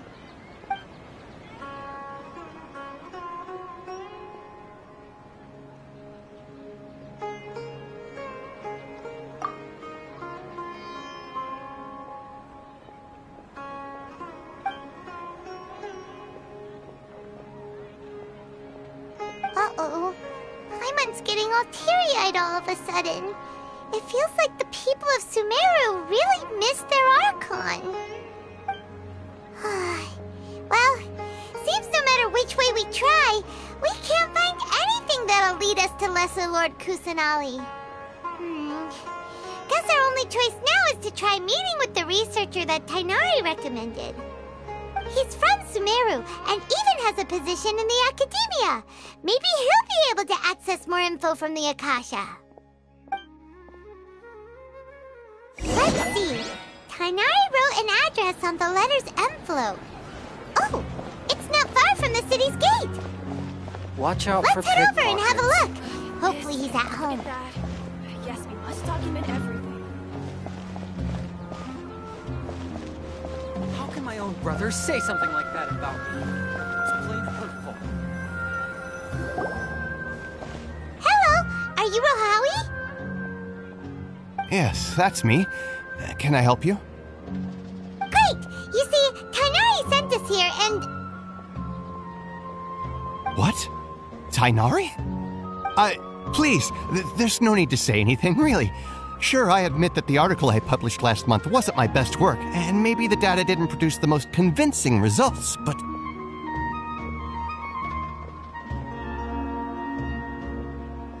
Here! This is a letter from Tainari! Oh, let me see. Oh! Ooh, what a relief. You two nearly scared the life out of me. So, you two just have some questions for me? Seems even Tainari acknowledges my innate ability for procuring information. So, what is it you two would like to know? We want to meet with Lesser Lord Kusanali. Do you know a way we can do that? You mean you want to meet the Dendro Archon herself? This isn't exactly my area of expertise, but let me see what I can find in the Akasha.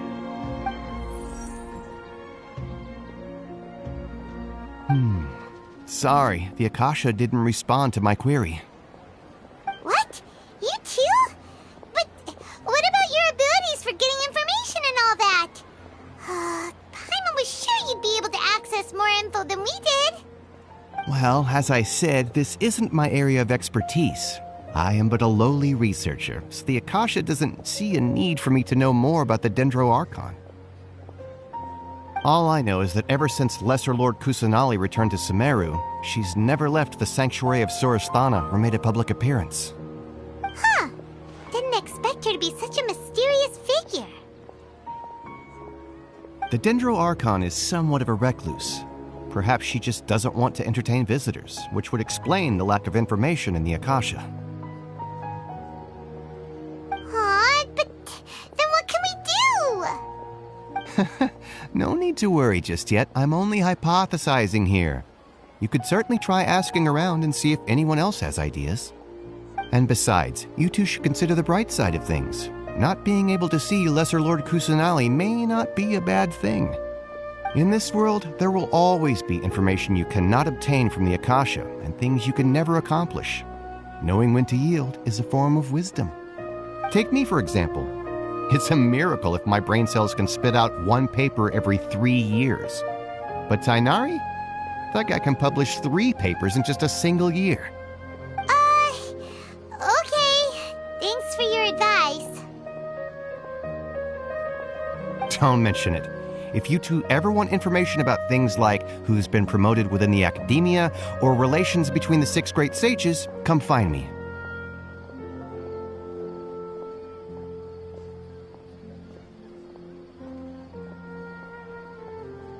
Hey, come on! This is a survival skill at the Academia.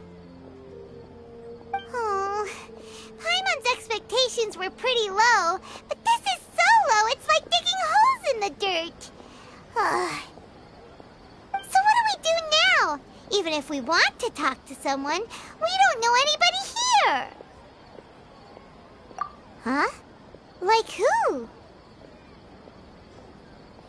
Oh, you're right! Catherine! The Adventurers Guild has its own intel network. Let's hurry and find her.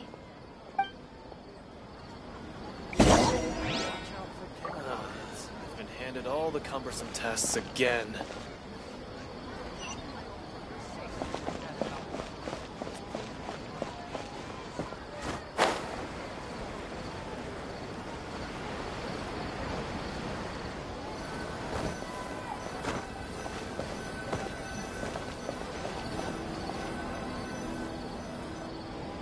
Ad Astra Abyssask.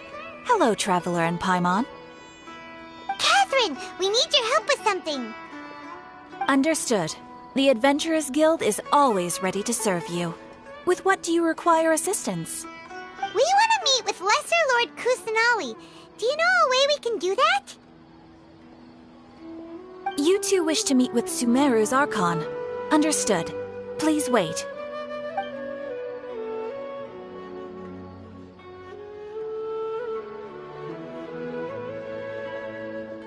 I apologize, but I am unable to call up any relevant information in the Akasha. I'm also unable to locate any pertinent information in my personal memory. Aww, another dead end. Well, if Catherine can't help us, then we really don't know anyone else to ask now. Please do not worry. I may know of someone who can help you two. In Sumeru, the Adventurers Guild does not serve as the vanguard of information. Rather, there are numerous active mercenary groups collectively known as the Eremites. They take on various contracts and work all across Sumeru, so they naturally accrue intelligence. An Eremite brigade called the Corps of 30 is in charge of Sumeru City's defenses. Not only are they the oldest brigade, but they are responsible for managing and coordinating the affairs of all other mercenary brigades. Corps of 30? What a weird name. Supposedly, they are named as such because their ranks numbered 30 at their inception. Asfand, an advisor with the Corps of 30, maintains good relations with the Adventurers Guild. Though he's already retired, he and his words carry great weight within mercenary circles. If you'd like to get in contact with him, you can find him at the Corps of 30's headquarters, the Citadel of Regzar.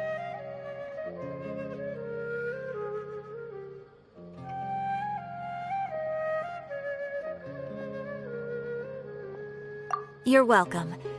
I wish you two the best of luck. We look forward to your exploits in Sumeru. Alright, off to the Citadel of Regzar we go!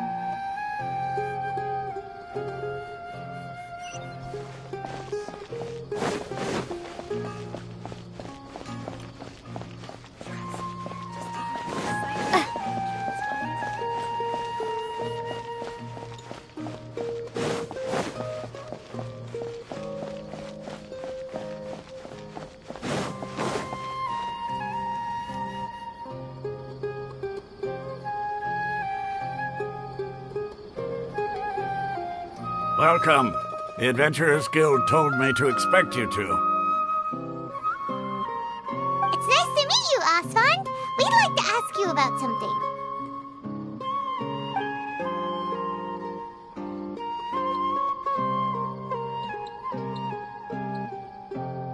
I see. So, Catherine's the one who sent you this way.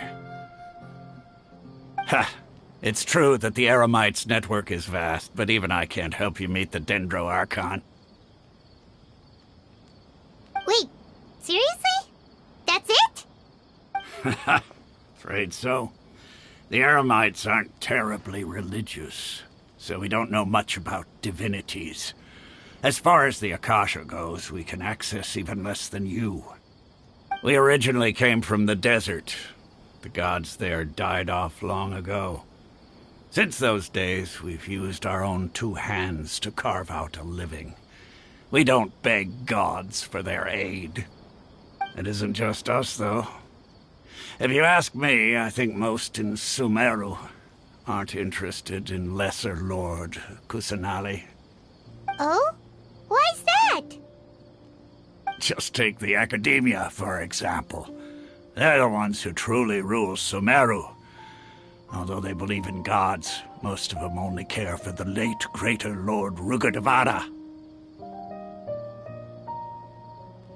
In their eyes, she was the one who founded Sumeru and gifted us with the Akasha. Lesser Lord Kusanali just happened to inherit her legacy. Because of the Academia's influence, most citizens are more familiar with Greater Lord Rugurdevada and hold her in greater esteem. Not to mention that Lesser Lord Kusanali never makes an appearance, and the Academia never announces anything about her. As far as the people of Sumeru are concerned, she's just a god that exists. And that's all. Really? Aw. After hearing all of that, Paimon sort of feels bad for Lesser Lord Kusanali. Ha! But who knows? We're all just guessing when it comes down to it.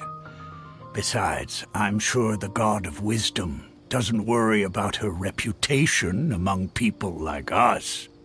All right. Well, thanks for the info, Osfond. No problem. Always happy to help out the Adventurers Guild.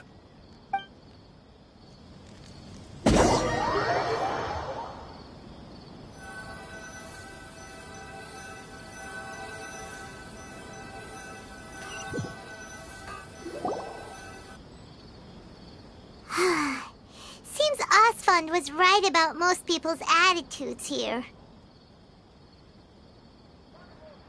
Not only are they not interested in the Dendro Archon, they even say stuff like, if the Akasha doesn't think I should know, then I don't need to know about it. We've been asking for information non-stop ever since we got to Sumeru. But the harder we try, the more helpless everything seems.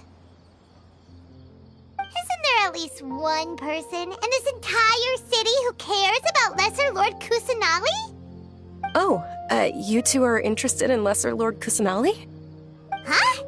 Who are you? From the sound of it, you two are Outlanders who recently arrived here. You've been asking around for information on Lesser Lord Kusanali, right? Oh, I'm sorry. I forgot to introduce myself. I'm Dunyarzad, one of Lesser Lord Kusanali's faithful followers. Whoa, really? Then do you know how we can meet with her? I'm afraid I can't help you with that. But your conversation earlier did happen to remind me of a legend about the Dendro Archon. Sure. It goes like this. Long, long ago, there was a man who heard a prophecy. It predicted that a great calamity was about to befall him. Panicked by what he heard, the man sought out the Dendro Archon in hopes that she would bless him with the wisdom to help him escape his predicament. The man journeyed across deserts and through rainforests and experienced tribulations of every kind. However, he still couldn't find any trace of the Dendro Archon. In despair, he thought, alas, the Archon has abandoned me. He then had no choice but to sorrowfully resign to his fate. Okay, and then what happened? And then, the calamity came. But to his own surprise, the man felt somehow emboldened by the trials of his journey. By relying on his own strength, he managed to overcome the adversity. At that moment, a bird perched upon his shoulder. This bird was, in fact, an avatar of the Dendro Archon. She said, "O Archon Seeker, do you now understand? She and her wisdom have long been found by you. Along your journey, we were in every flower and blade of grass, every ray of sparkling sun, and every breath of dancing wind. So long as you continue to think and ponder, we'll be wherever you go." Yeah, thanks for the story! Paimon feels all warm and fuzzy inside after that. In a way. It seems like this story is also one of the Dendro Archon's avatars. Dunyarzad, since you worship Lesser Lord Kusanali, can you tell us anything else about her? Of course. So did you two know that, I'm terribly sorry, but it seems something's come up now. Let's chat another day.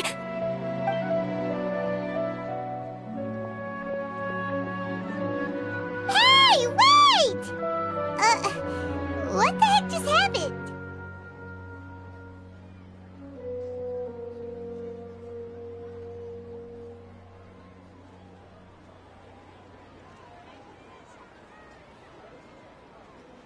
It looks like they're searching for someone.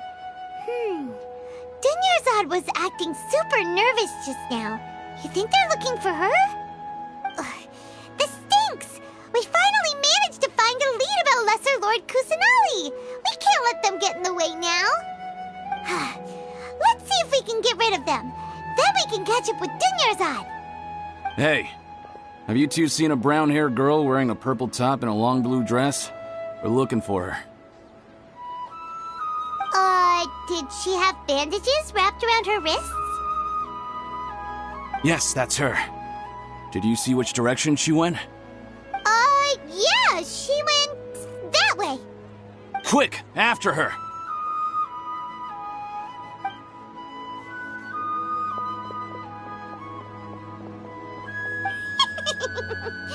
That should keep him busy for a while. Let's hurry and find Dunyarzad.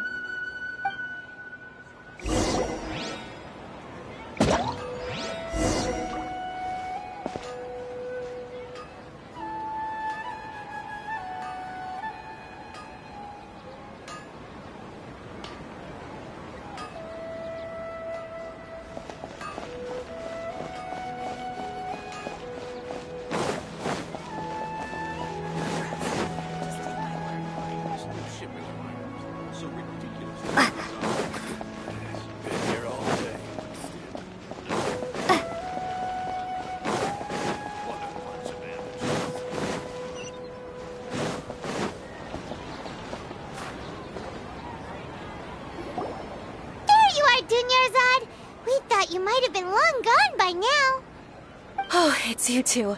Oh, you startled me there. You can relax now.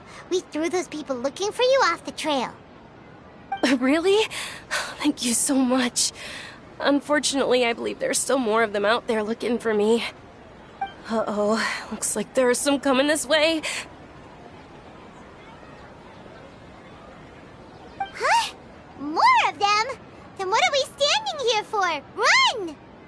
No, wait, my body isn't in the best shape. It's difficult for me to run.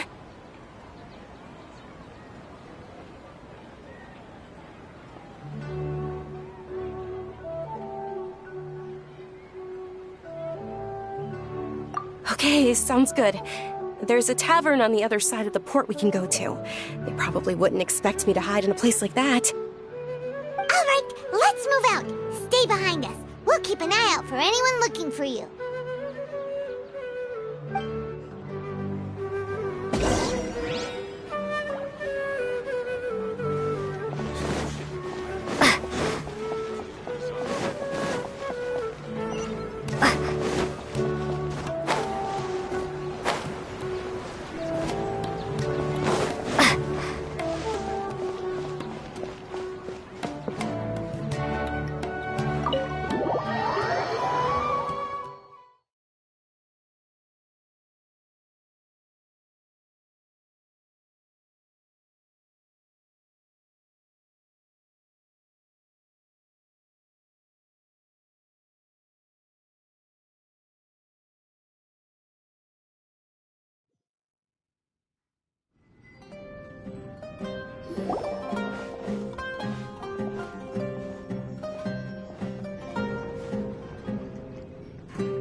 We made it.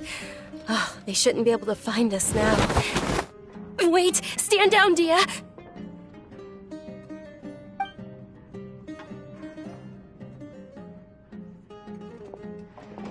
My lady, who are these two? They're travelers that I met on the street just a moment ago. They happened to notice that you were all searching for me, so they helped me hide. I see. In that case, you two should scram. There's nothing here for you. Wait a sec! Who the heck are you? And why are you shooing us away? I'm Miss Dunyarzad's bodyguard, here to see that she returns home safe and sound.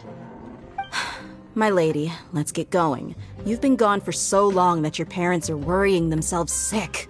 And if I refuse to go with you? It'd be easier for the both of us if you cooperated. But if you insist on not going, then I'll have to carry you like a sack of potatoes. Hey! Dunyarzad already said she doesn't want to go back. Why are you still pushing her? Stay out of this. You don't understand the situation. Sorry, my lady. Even though I'm your bodyguard, your parents are my employers. I have to answer to them. How much? Wait, what? How much more do I have to pay you to become your employer? So you never listen to my parents ever again. Double? A triple? Give me some time, and I'll get that much. My lady, this isn't about Mora. I don't know what you think of us Eremites, but let me say this. I like Mora, but I'll never go against my principles. That's why I'm here looking for you. Sure, it's an order from my employer, but my conscience was also telling me it's the right thing to do. And knowing your health, carelessly running around like this is gonna hurt ya. For the sake of those who love you, don't be stubborn. No, you're wrong. I'm aware of my limits, and I know what I'm doing. Honestly, the only people being stubborn right now are my parents. And I know perfectly well that it makes no difference if I'm at home or not. They still won't accept reality.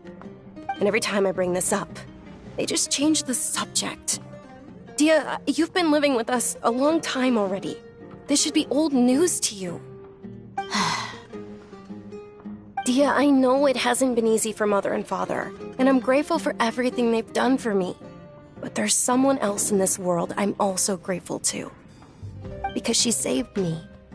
The love I have for her is the same I have for my parents. This is my life and my last chance. So I want to do something meaningful.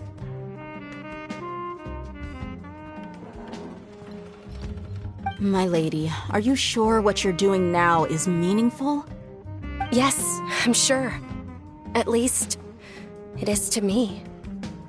Fine, I won't ask you to return home anymore. But let me make something very clear.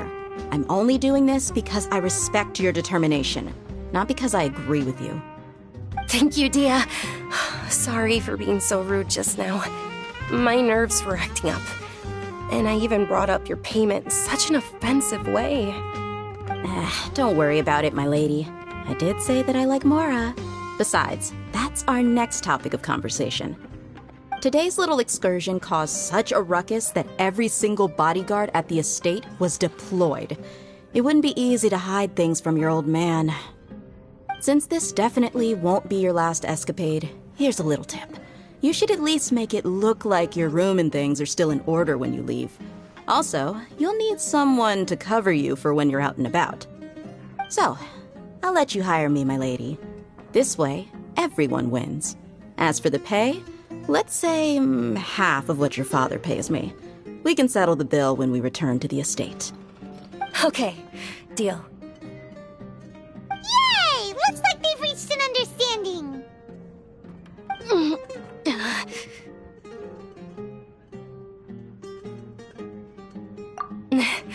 I'm fine, really. I just feel a little tired now that things have calmed down. My lady, stop trying to look tough. We're already in a tavern, so let's rest up and grab some grub. I'm sorry for worrying you two. If you don't mind, I'd like for you to join us.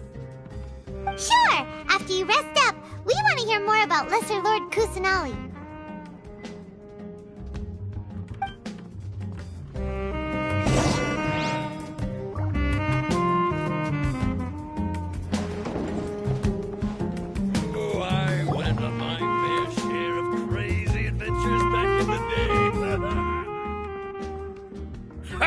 Well, if it isn't Dia, haven't seen you in nearly half a year.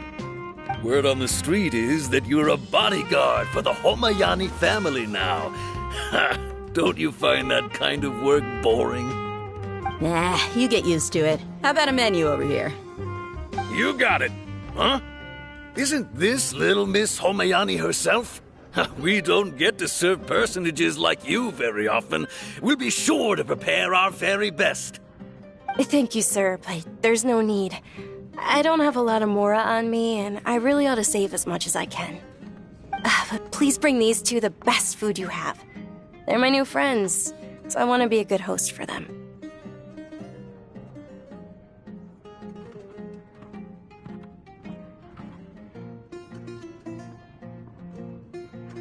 Wait, we're paying for ourselves now? Aw, Paimon kinda wanted to try something fancy, but we aren't exactly loaded. Guess Paimon will settle for something ordinary. How about our coconut charcoal cakes? They're our signature snack, and they run cheap. Look, other customers over there are eating some now. They look kind of burnt and dry. Paimon will pass.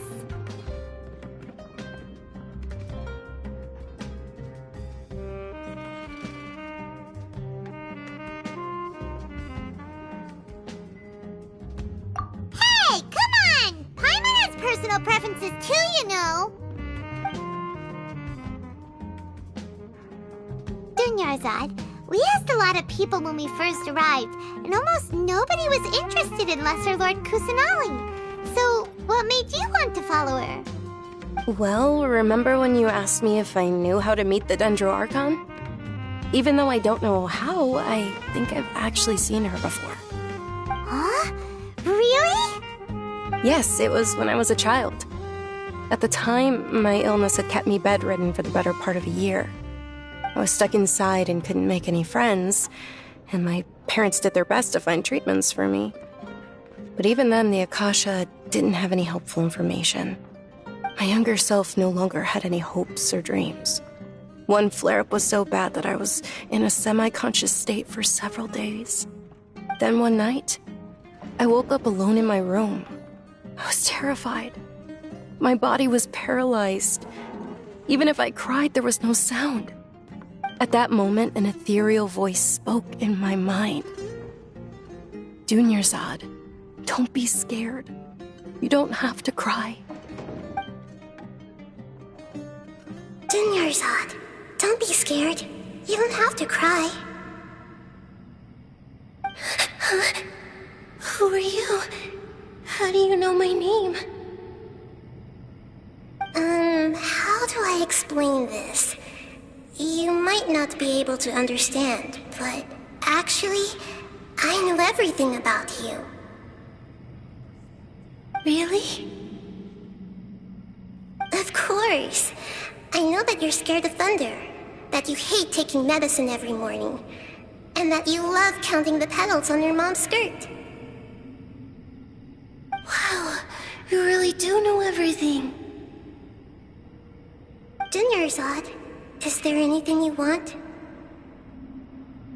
Want? Not really. I can't go anywhere or do anything. Huh? But aren't you a child? All children have wishes. Tell me what you want, and maybe I can make it happen. But can you make my illness go away? Oh. I'm sorry. But I'm not powerful enough to do that right now. Then, can you be my friend? After that, the voice said, "Okay, I'll be your friend."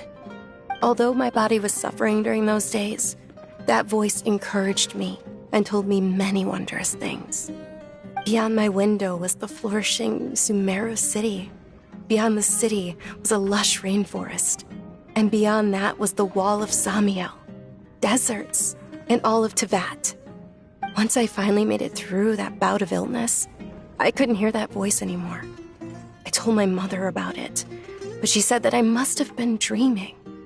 But I know that that voice wasn't a figment of my imagination. Before that, I had never heard of Tevat.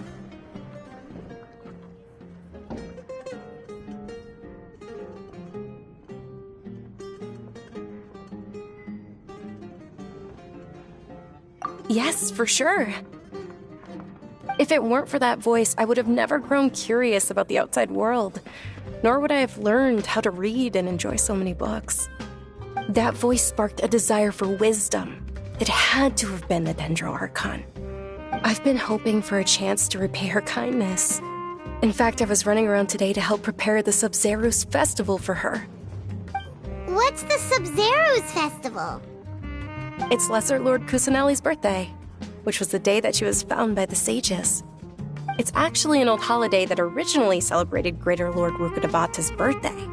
When she passed away, the holiday eventually became a celebration of the Lesser Lord's birthday. I heard everyone was overjoyed when they welcomed her back to Sumeru. In those days, the festival was a huge deal. But because of the Academia's influence, people have gradually lost interest in the festival. The Academia actively participates in Sumeru's many holidays dedicated to Greater Lord Rukkhadevata. But when it comes to the Sub-Zero's festival, forget any funding. They practically act like it doesn't exist.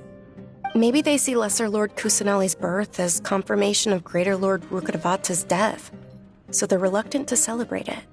Aw, but that's awful. It is. It's absolutely terrible. Sure, the Greater Lord founded Sumeru, but hasn't Lesser Lord Kusanali been the one quietly protecting us for the past few hundred years? Just remember that we're still out in public. Don't get too carried away now. I know that people over by the Grand Bazaar still hold the Sub-Zero's festival to this day. But I hadn't met any of them before, so I was never able to contribute. But recently, I made a friend there who also follows Lesser Lord Kusanali. I gave her my savings because I want her to throw a wonderful festival this year. That's the least I could do for Lesser Lord Kusanali. Hold on, my lady. Does this friend happen to be Nilu, the one who sends flowers to the estate? Yes, that's her. I saw her leaving the other day with a nervous look on her face. It seemed like she was hiding something in her arms. Did you give her something? Yes. Initially, I didn't have much more prepared, so I had Nilu sell one of my skirts.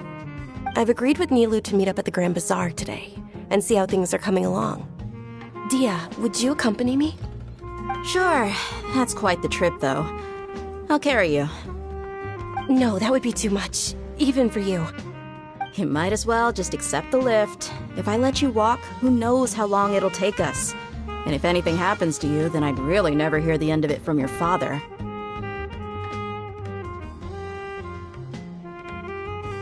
But of course, Nilu will be thrilled to hear there are more people interested in Lesser Lord Kusanali. Your perspective is just tunnel visioning.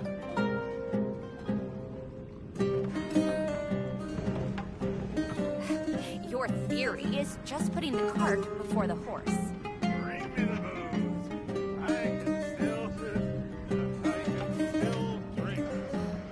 Don't you remember your adventure plans, my lady? Oh, I went on my fair share of crazy adventures back in the day.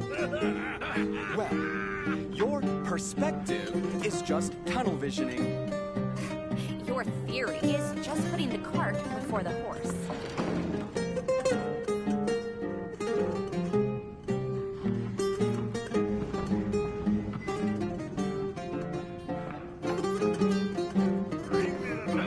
Don't you remember your adventure plans, my lady? Well, your perspective.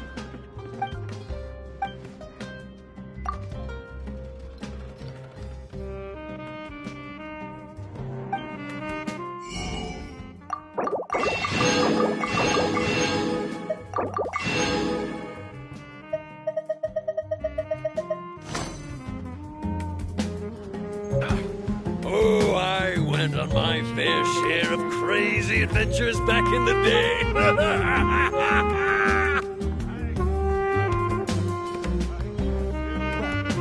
Your perspective is just tunnel visioning. Your theory is just putting the cart before the horse.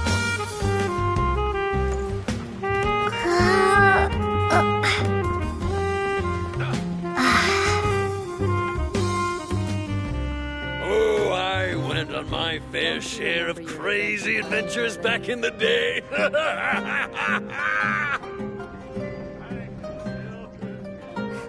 Your theory is just Your putting the cart before the perspective horse. is just tunnel visioning.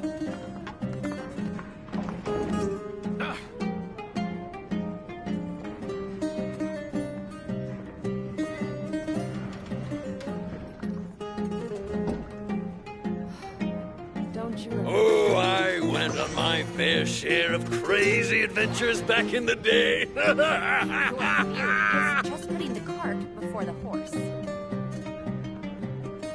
Well, your perspective is just tunnel visioning.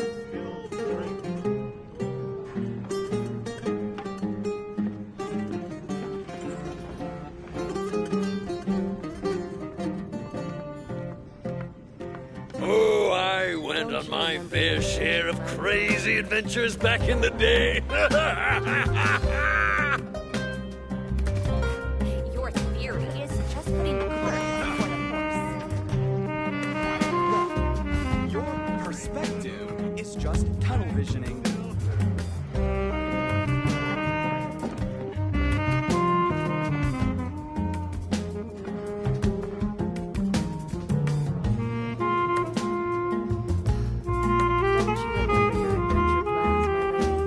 Oh, I went on my fair share of crazy adventures.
I've got great food and great drinks What's that so great about everyone can Snake enjoy. toys anyway?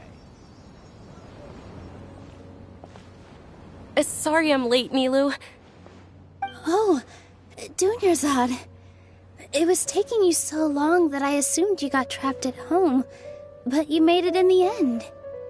Uh-oh. But if Dia's here, that means you got caught, right? You could say that, but everything worked out. She's on our side now. Not completely. Oh, and who are these two? Oh, meet the Traveler and Paimon, my two newest friends. They're visitors who just arrived at Sumeru City and are looking for information on Lesser Lord Kusanali. So you're followers from another land?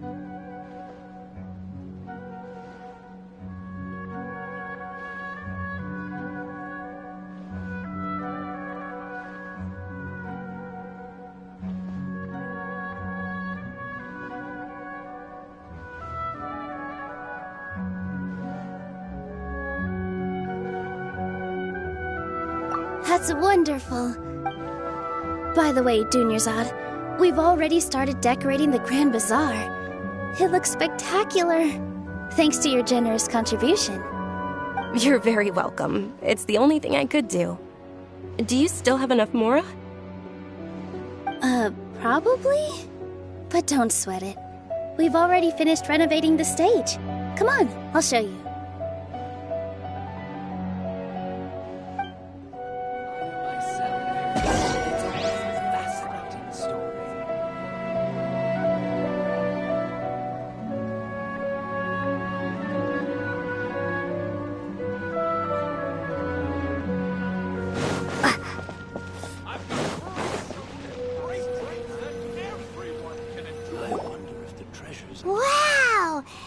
place is amazing!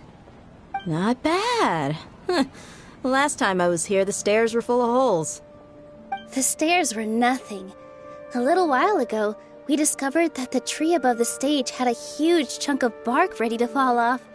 Mr. Zubair was worried sick. We reported it to the academia many times, but they never sent anyone to deal with it. We didn't want anything bad happening. Oh, probably because it was the theater asking. The academia looks down on performers like us. They probably think it would be best if the theater closed down completely. We can't let that happen, though. Not only would everyone involved in the theater go hungry, but then we wouldn't be able to hold the Sub-Zero's festival anymore. Thank the Dendro Archon for Dunyarzad. But the more she gave us, we hired someone to patch up the tree, and we also gave the stage a much-needed makeover. The stage is going to be even prettier when it's festival time. I can't wait for you to see it. And I can't wait to see you on the stage. You've been practicing so long already. It's almost time for your dream to become reality. It's our dream. I'll do my best for the two of us. Nilou, what are you gonna be doing at the festival? She'll be dancing the dance of Sub-Zeros, the most important performance at the Sub-Zeros festival. Dunyarzad, have you told him the origin of this holiday? I only told them about the Greater Lord and Lesser Lord so far. Okay, then I'll tell you two about how this holiday came to be. According to legend, the Sub-Zeros festival was originally the Goddess of Flowers' birthday celebration for the Greater Lord. A long, long time ago, on one of Greater Lord Rukkhadevata's birthdays, her friends threw her a celebratory banquet. Some of the gods got drunk. One started playing music, and the Greater Lord started singing, so the Goddess of Flowers began to dance.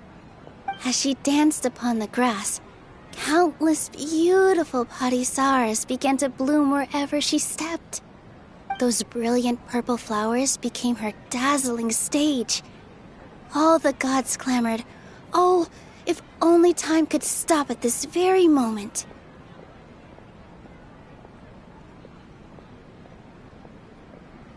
Huh? Really? Oh, you probably mean because all the gods in this story are no longer alive. Although they aren't around anymore, they're preserved in our tradition of dance. This outfit I'm wearing is apparently based on how the Goddess of Flowers looked. Though we're just tiny people compared to the divine, we still have to do our best to make sure that the birthday girl feels loved on her special day.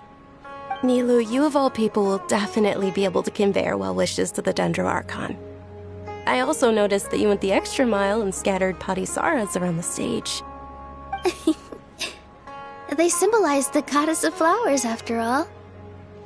It's just a shame that all the real parisaras went extinct after her death. Yeah. The Greater Lord brought forth parisaras in memory of the Goddess of Flowers, but she ultimately could never truly replicate that beautiful purple. Thinking about the Goddess of Flowers dance makes me wish I could have seen it. If my stage were anything like that, I'd be thrilled if I had just 2 real parisaras on the stage. So, Traveler and Paimon, what do you think? Interested in the Sub-Zero's festival? Will you two be coming? All of Lesser Lord Kusanali's followers will be there for her birthday. It'll be a good opportunity for you to learn more about her. Ooh, Paimon thinks that's a great idea!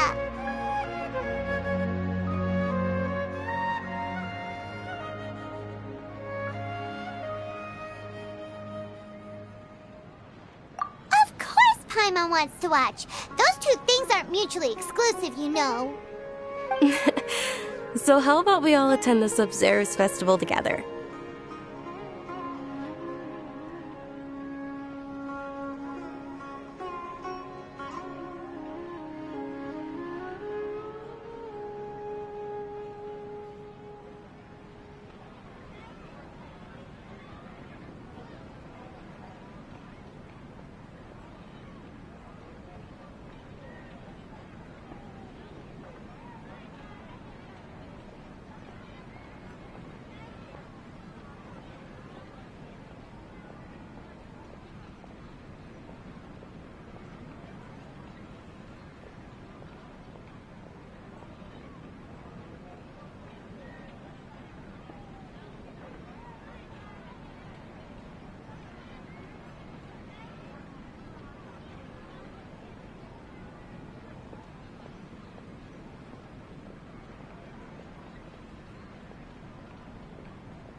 Dunyarzad, let me show you which stage decorations we've picked out so far.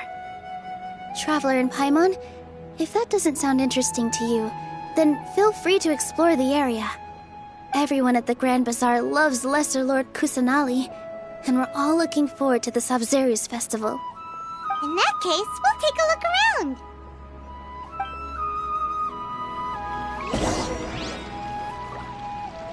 I wonder if the treasures I discovered in my youth might have been left by Greater Lord Rukadevata.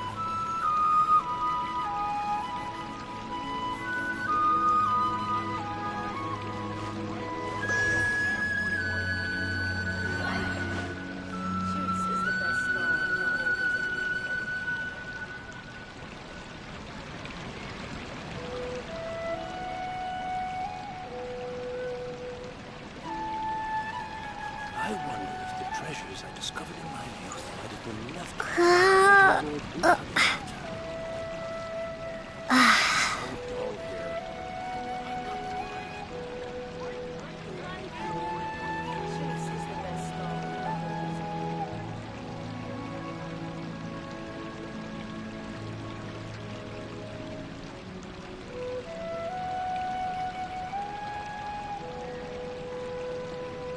I wonder if the treasures I discovered in my youth might have been left by Greater Lord Rukadevata.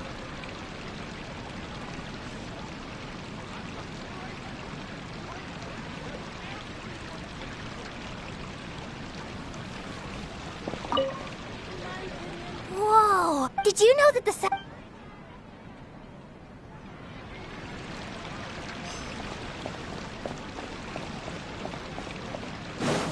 Is there no future for me?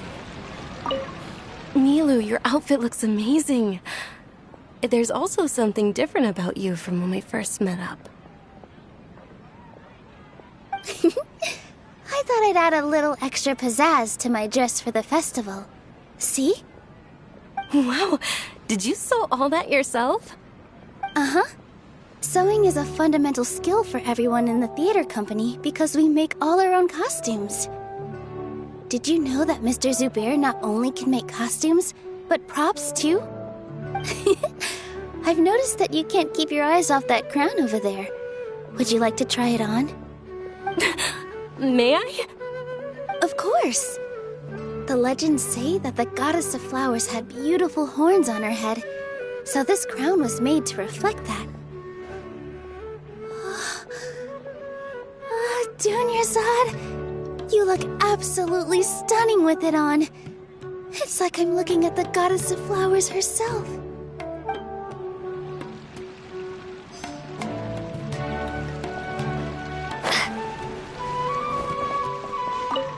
Huh. Revamping the stage for the festival couldn't have been easy, that's for sure. I bet this year's festival will be one to remember. I don't know much about the Grand Bazaar, but I do know that the residents here have a penchant for song and dance. Two things that the academia doesn't particularly approve of. Oh, and the perfume sold around here is a lot better than what you'll find elsewhere. The fragrances are longer lasting and they're gentler on your skin and... I mean, that's what I've heard at least.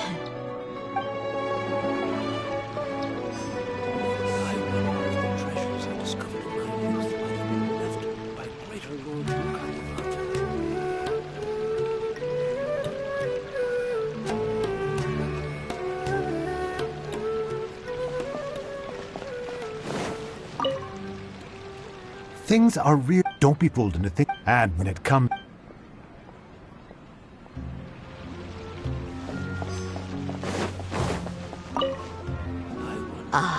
As a child, I even asked my grandmother why we performed the dance for the Lesser Lord when it was originally done to honor the Greater Lord. My grandmother said that Greater Lord Rukadevata is a beloved deity and honored by all, and Lesser Lord Kusanali is too. If the goddess of flowers ever knew Lesser Lord Kusanali, then she would certainly have wished to be her friend and hold celebrations for her too. The Sabzeruz festival has been losing its appeal over the years. That is, until a wealthy benefactor stepped in this year and brought the festival back to life. I heard she forked out a lot of mora to make it all happen.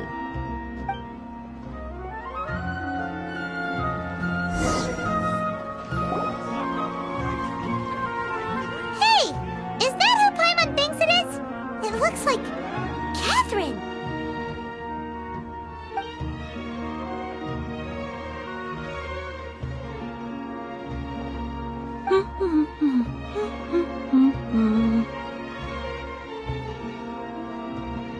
Huh.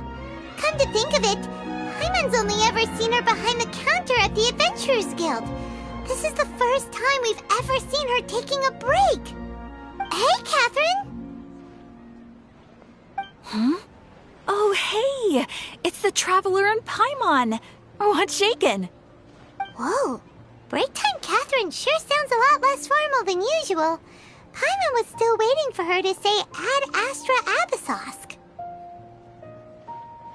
Sure. Standing behind the counter at the Adventurers Guild doesn't require any complicated functions. But saying and doing the same old things over and over again can get pretty monotonous. Like watching the same Fontaine movie day after day. But take you two, for example. You travel across Tevat to enrich your lives and gain new experiences. Well, we enjoy traveling across Tevat and all that, but we're mainly looking for clues about her brother. Yes, you should keep searching. Sometimes the answers we're looking for aren't necessarily at our intended destination. Instead, they're found along the way. Huh. Haven't we heard someone say something pretty similar recently? Anyways, what brings you out here, Catherine?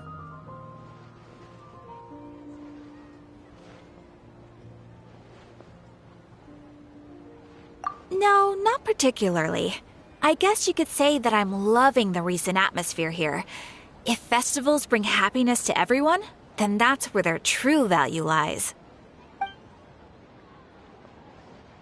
Oh, it looks like it's about time for me to be heading back now. Alright, we'll see you next time at the Adventurers Guild. Oh, by the way, thanks for connecting us with the Eremites. We've already made some great friends in Sumeru City thanks to you. I'm sure you two will get along well with the people here. You've already been blessed by the element of Dendro after all. See you around.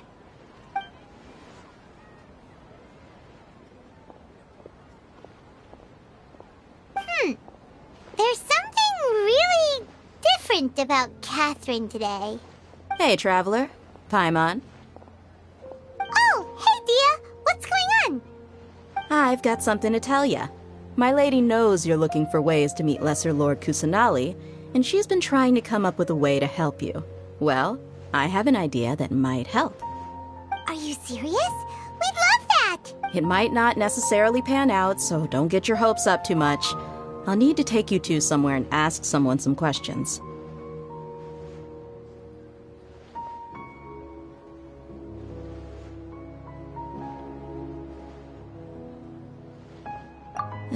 My lady is feeling a little worn out at the moment. Nilu's found a place for her to rest.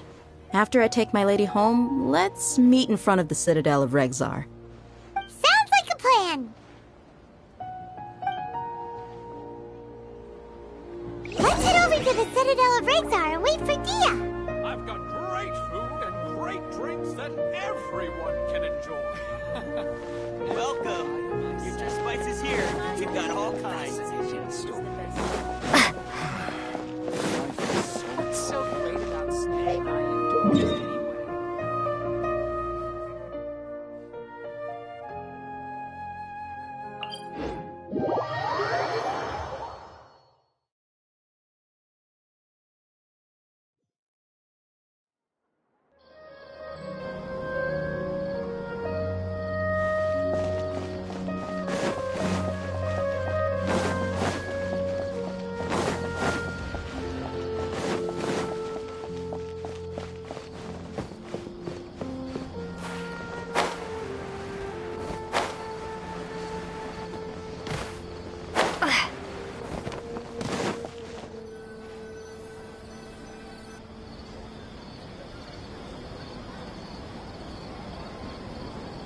Sorry, I'm late.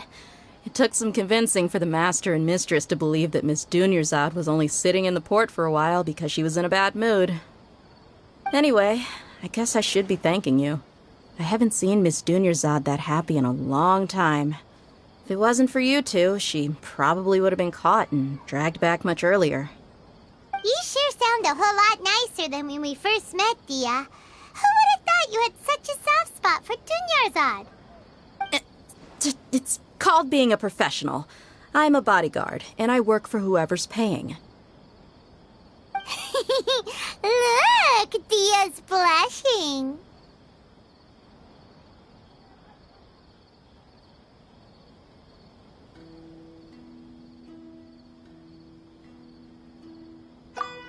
Listen, you two.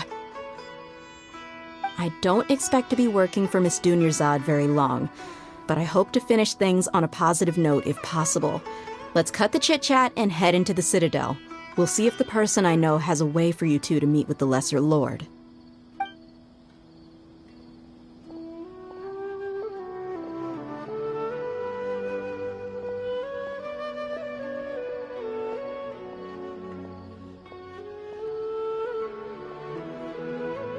Oh, hey, Chief.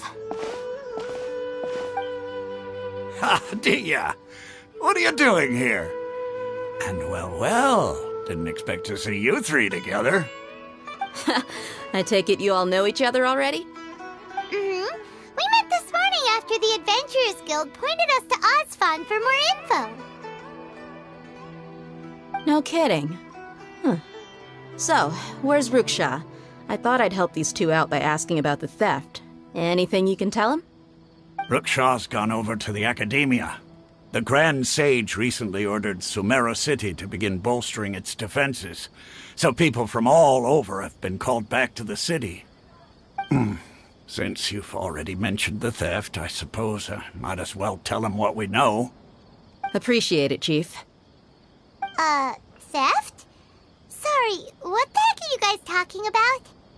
Just recently, the Academia lost something, and there's a chance the item is connected with the Dendro Archon. This case might just somehow help you in meeting her. I suppose that's one way to look at it. But if you ask me, the case is more about the Academia than anything else. Let me fill you in. The Academia recently sent a convoy to pick up an important package from Aru village. Word got out, and the convoy was robbed on its way back. The Grand Sage took the whole matter very seriously. Not only did he dispatch the Matra, but also enlisted our help in the search for leads. All we know so far is that whatever was stolen is currently in Port Ormos. You two have heard of Port Ormos, haven't you? It's the largest commercial port in all of Sumeru. You can travel there by leaving Sumeru City and heading south along the river. The Academia's grip isn't long enough to reach all the way to Port Ormos, so the city's a little more laid back, meaning the population's also a mixed bag. You never know who you'll meet there. Apparently what was lost has a great deal to do with the Akasha, knowledge, and even the gods. I'm afraid I don't have any other details for you, though.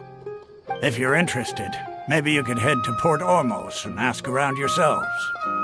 If you want my advice, try introducing yourselves as students of the Academia once you're there.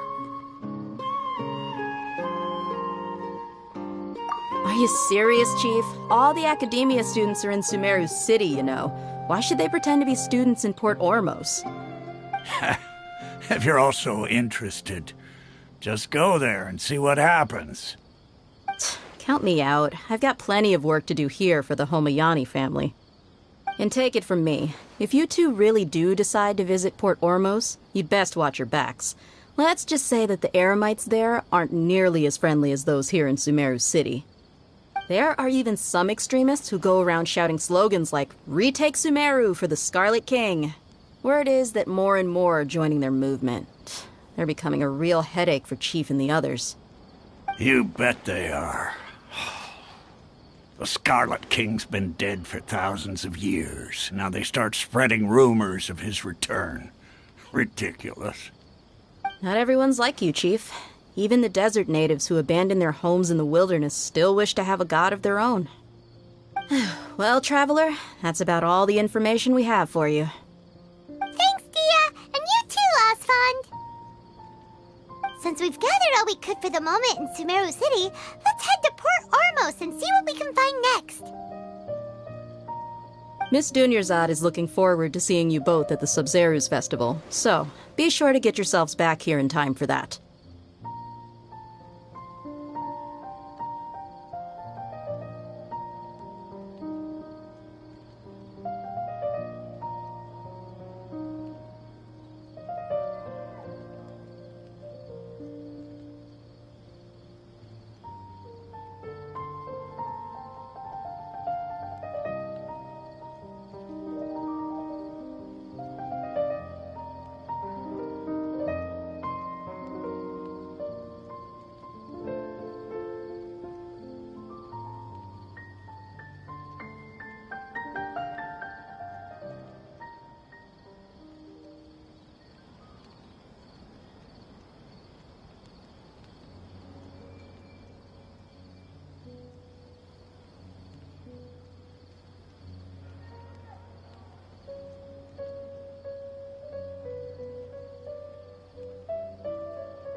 Good. They will see you both at the Sub-Zeru's festival.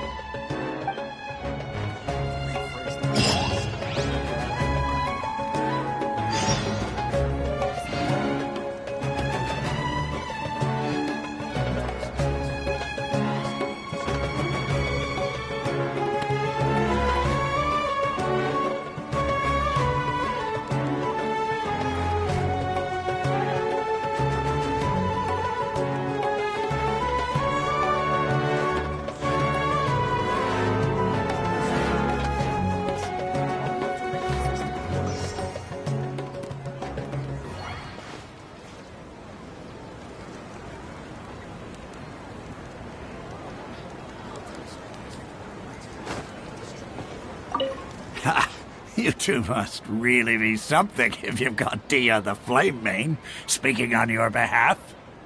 The Corps of 30 isn't officially overseen by the Academia, but because we're hired mercs, there's still lots of sensitive intel that I can't reveal to you. In the end, when it comes down to it, the city's safety is both the Corps and Academia's top priority. I've told you all I can about what was stolen from the Academia. As for why you should pretend to be students in Port Ormos, I'll leave that for you to find out yourself.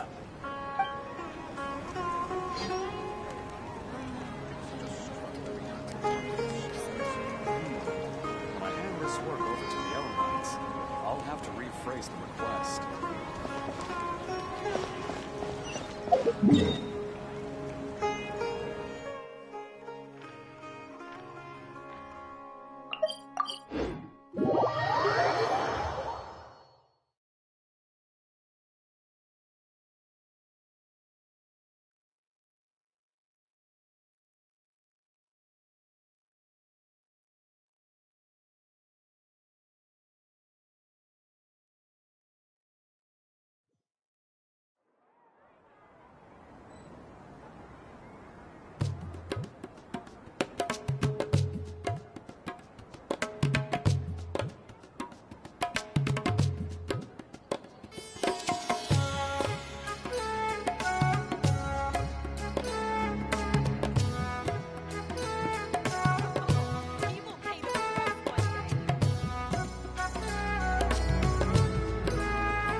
Come and have a good look yourself.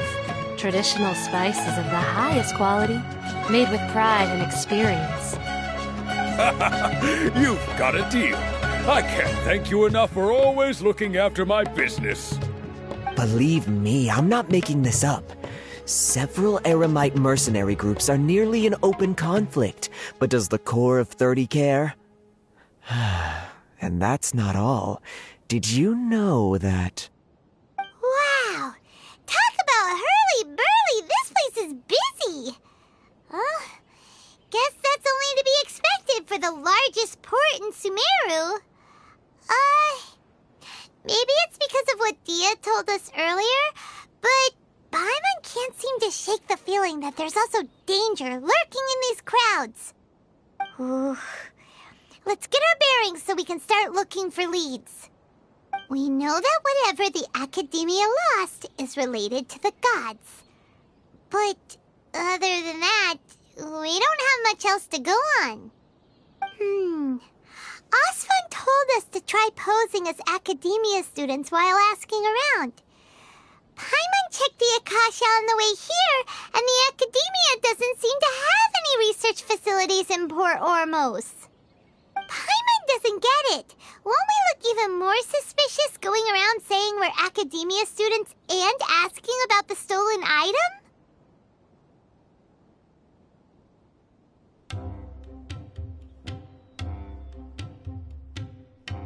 Well, given all the people that come through here every day, if there's any information to be found, Paimon bets we could find it in the market. Let's ask around and see what we come up with.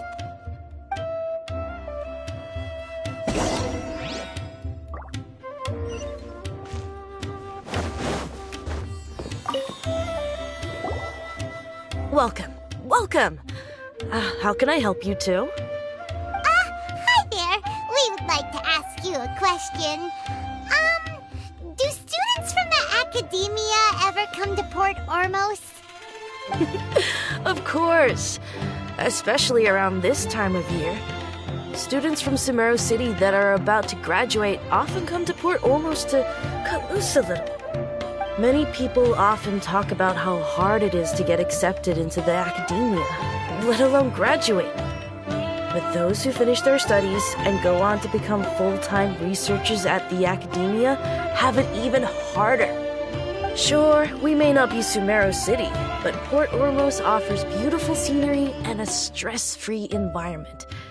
Some even say it's good luck to come to Port Ormos, so students and researchers come flocking here when things get to be too much at the academia. Ah, you see over there? Those are students from the academia.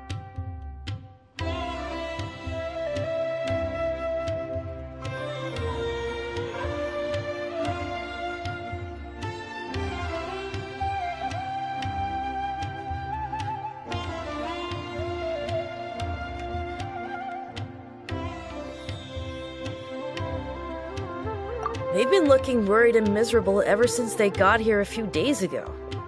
If you ask me, the life of a merchant is better. So long as the Akasha teaches us what we need, then life is good. Those students seem to be discussing something. Let's see if we can listen in. I enjoy making newlyweds the most.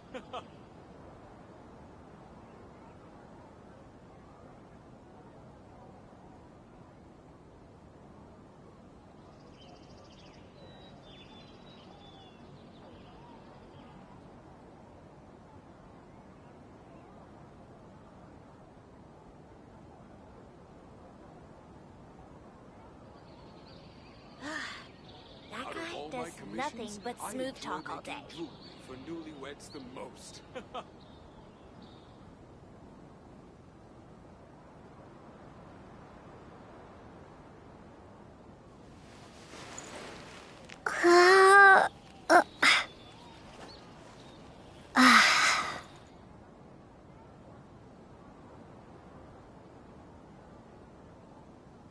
Hello there, my friend.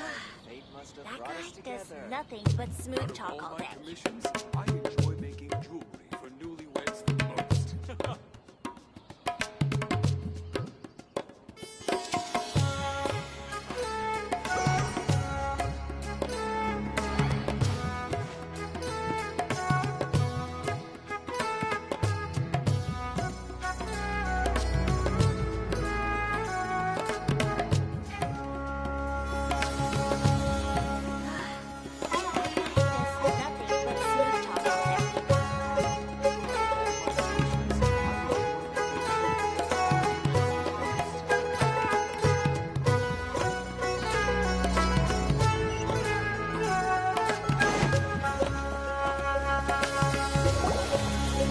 No good.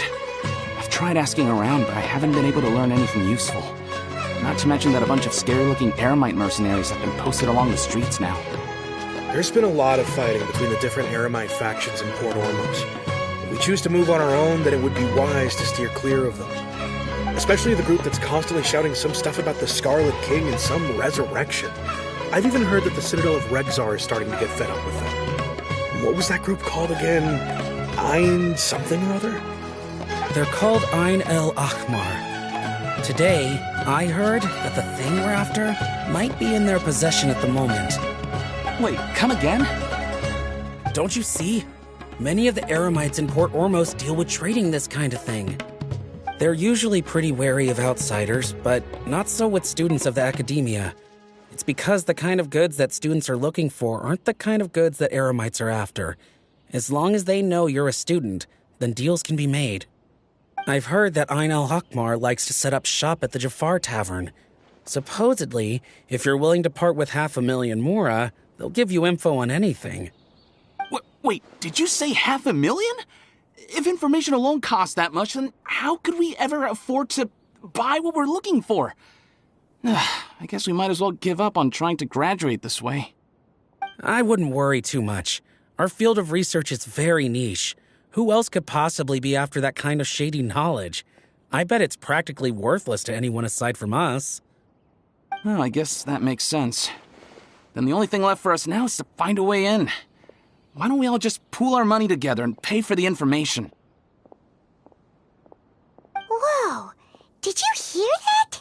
A niche field of research and shady knowledge? It all sounds pretty suspicious to Paimon. Is knowledge something people just buy and sell like that?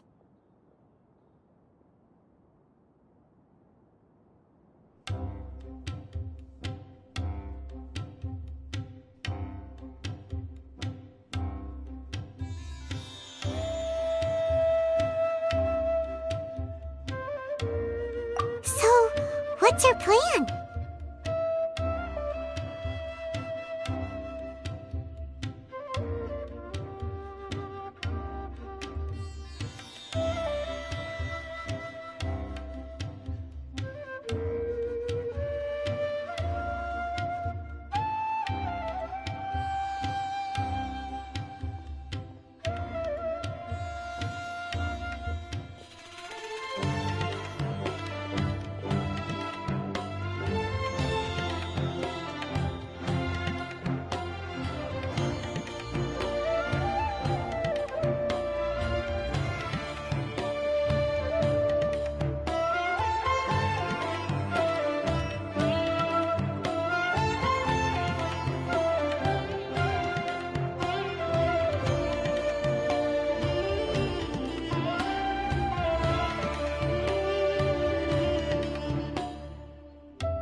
Hear what they just said?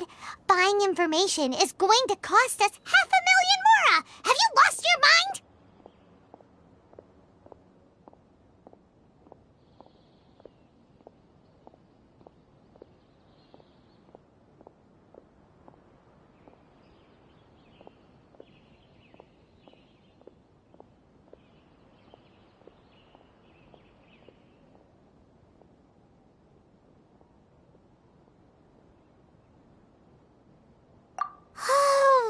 All right. Paimon never thought she'd agree to parting with that kind of mora. But if you know what you're doing, then we should give it a shot.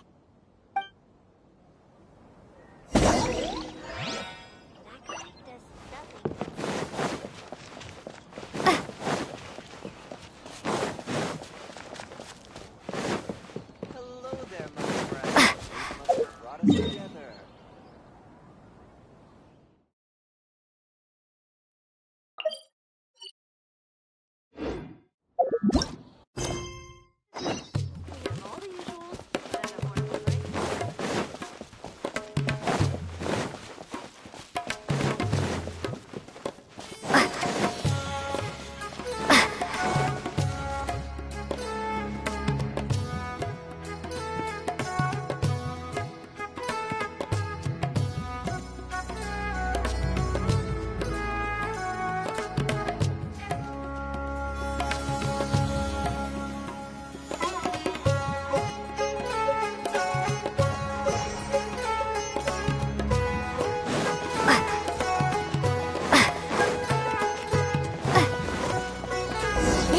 place we heard those students talking about.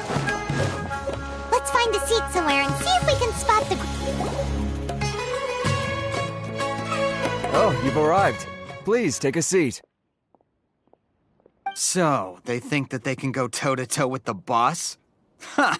Once we reclaim the power of the Scarlet King, they'll be the first that the boss punishes. They're nothing to be afraid of. Our main rival now is the Caracal Battalion. They've also amassed a significant amount of Mora this time, so we mustn't underestimate them. How can the Caracal Battalion compete with the boss when they're nothing but a bunch of money-grubbing opportunists out for a quick mora? Yeah, with Boss's fervent devotion, he'll be able to use this power to bring our god back this time. Huh. All these guys talk about is the Scarlet King, so they're probably the ones we're looking for. Greater Lord Ruka Devata. That traitor and her followers must not be spared. The day will come when the Scarlet King exacts vengeance on Sumeru, and all of them shall be punished.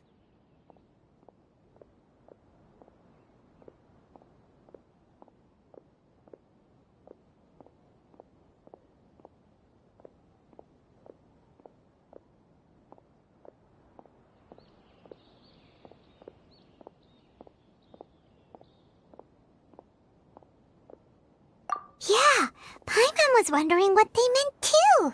We should ask about that if we get the chance later. What's going on? How can there be Kairagi here?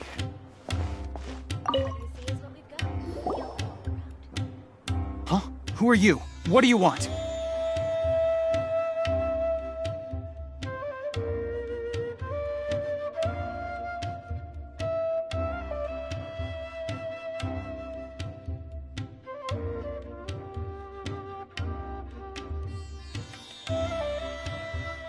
A traveler?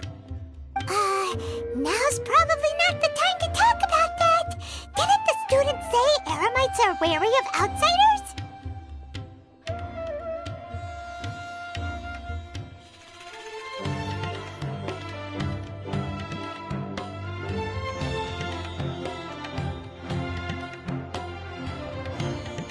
A student? What's a student from Sumeru City doing in Port Ormos?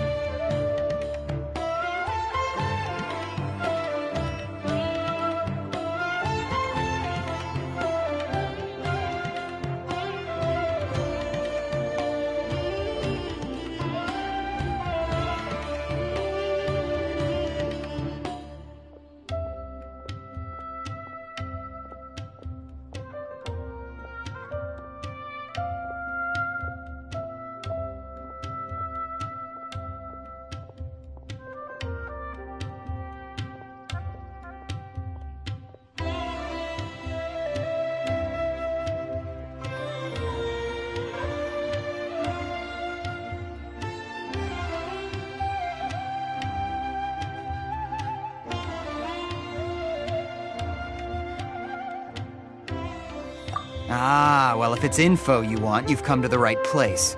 The question is, can you afford it?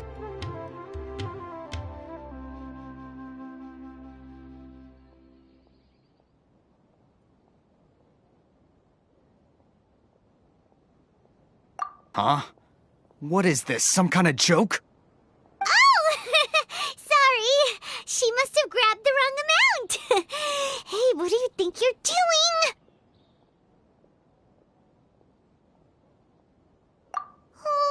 Paimon can't stand to see so much more go. But there's no other choice right now. Here, this is the merchant's address. Whatever you're looking for, you'll find it there. Hmm? Well, what are you waiting for?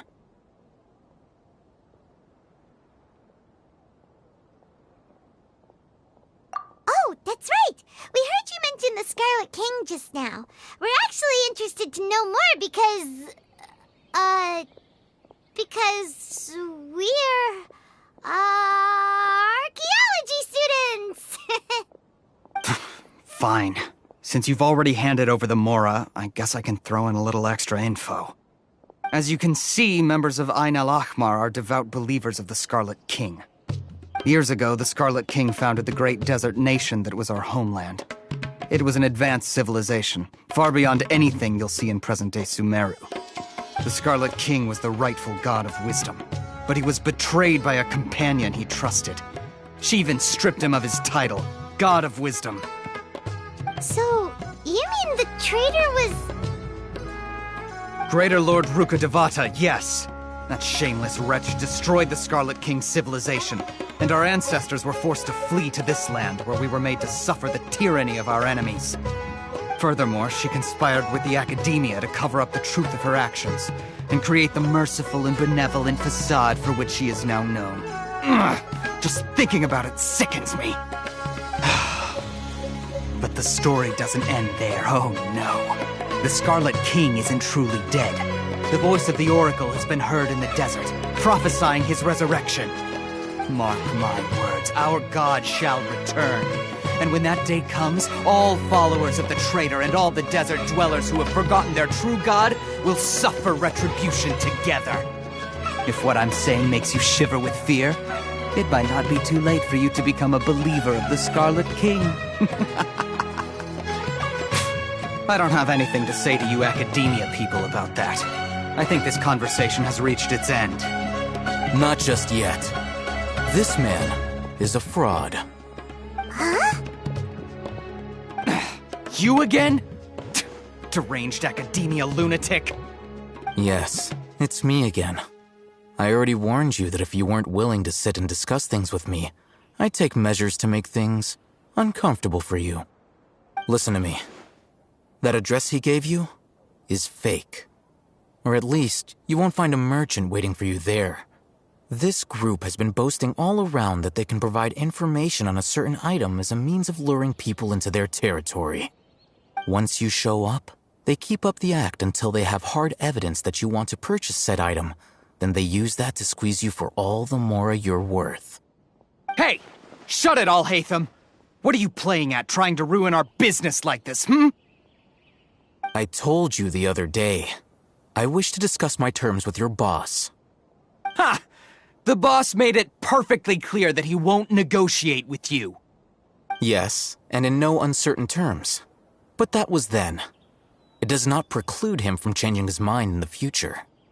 I'm warning you. Don't push us, or this could get ugly. We don't usually get rough with people from the Academia because it just complicates things. For a lunatic like you, though, we might just have to make an exception. If you're suggesting that we escalate this from a verbal exchange to a physical one, I accept. After all, even the Archons used war to negotiate the ownership of Tevat. If, on the other hand, we can't agree on any means of negotiation at all, then I'm afraid my next course of action will sting a little more than the mere falling through of a few business deals. I will jeopardize the Eremite's reputation, which I know you value above all else. I am quite confident that if I began to take such action, your boss would willingly approach me himself. However, I fear that by then, some things will have happened that cannot be undone. Also, a word of advice. I suggest you tell your boss exactly what happened here today. Otherwise, he might blame you for not telling him in the future. What did you say? Consider this. Have I ever failed to follow through on my word in the past? This guy is really out of his mind. Okay then. If you really have a death wish, let's meet a week from today. The pier in front of the Pharos Lighthouse, 4 o'clock in the afternoon, sharp. Don't expect us to hold back. Not so fast. First, you return the 500,000 mora to them.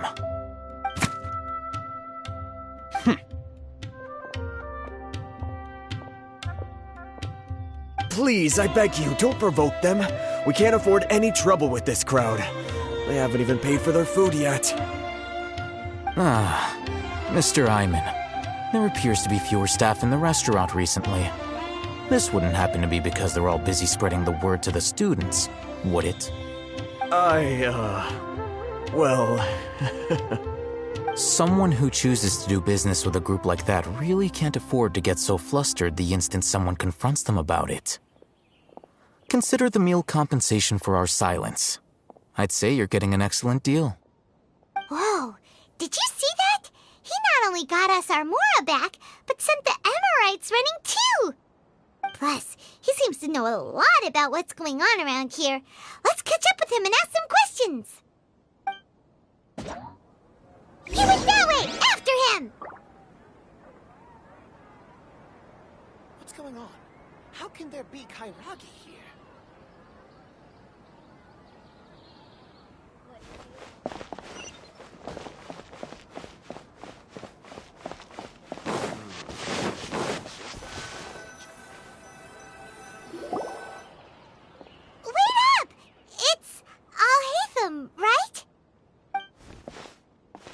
What do you want?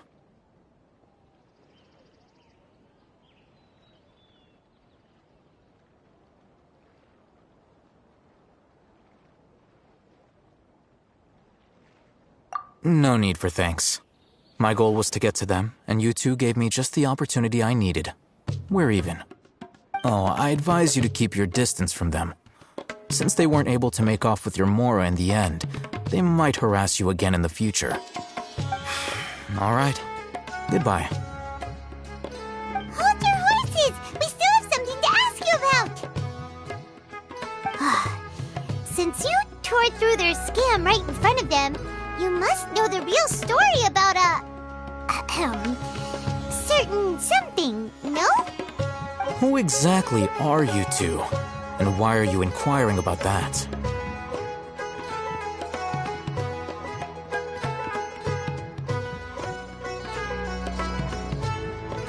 A student. Right. Look, you should know that those thugs conducting business with you had nothing to do with your lie.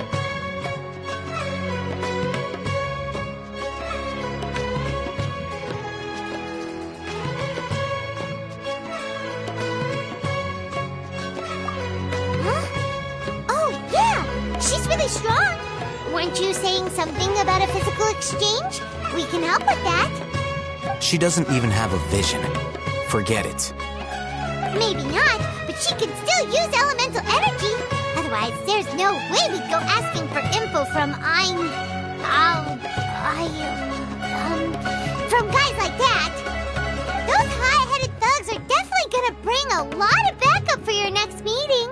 Even if you don't go alone, you won't regret taking us with you.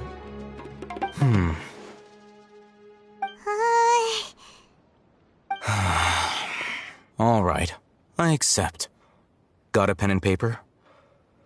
If you're searching for someone who sells that kind of merchandise, I'll give you one of their addresses, and you can try your luck. We'll reconvene at the appointed time by the pier. It doesn't matter if you show up or not. So, since you were happy to give us this merchant's information, does that mean you can tell us exactly what we're after? You were willing to part with 500,000 Mora for something and you didn't even know what it was? Okay. Well, if you truly are as skilled as you claim, then you can beat the answer out of them when they become hostile.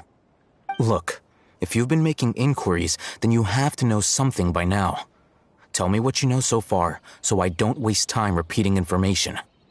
We know it's connected to the academia somehow, and that not only do the Eremites deal in it, but some students want to get a hold of it too. What else?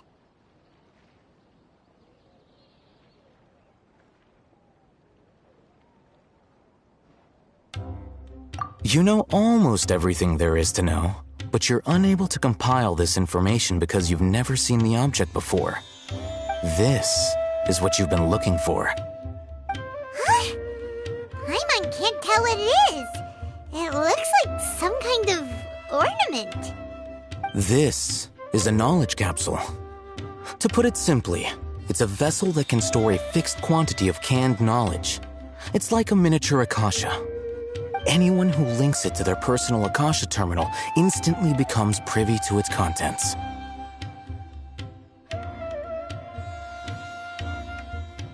Correct. Anyone.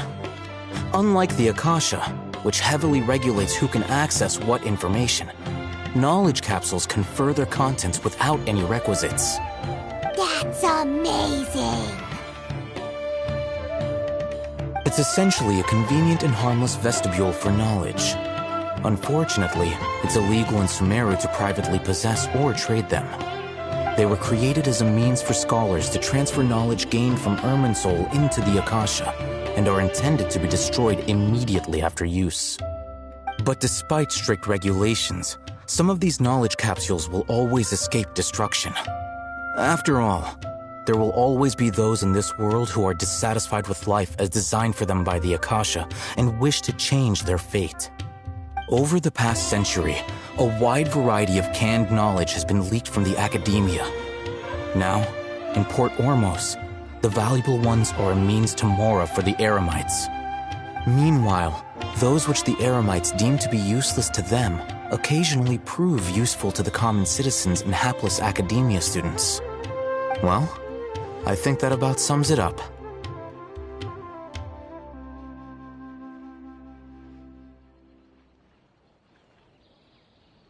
Oh, so that's your true objective.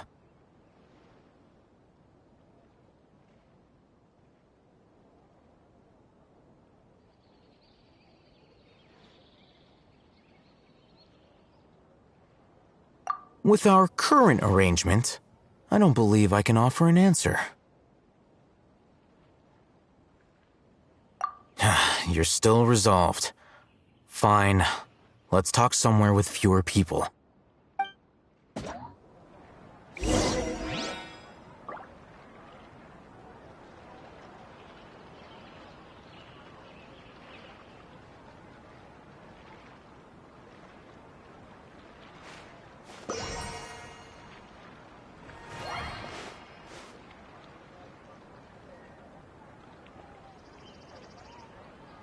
Fresh fruits and veggies, both quantity and quality.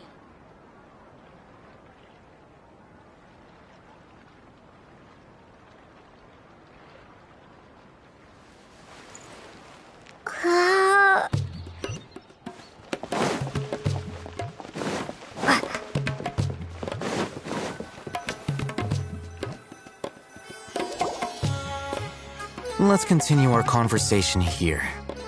If you wish to learn more about the knowledge capsule that the Academia lost, then you must help me with something.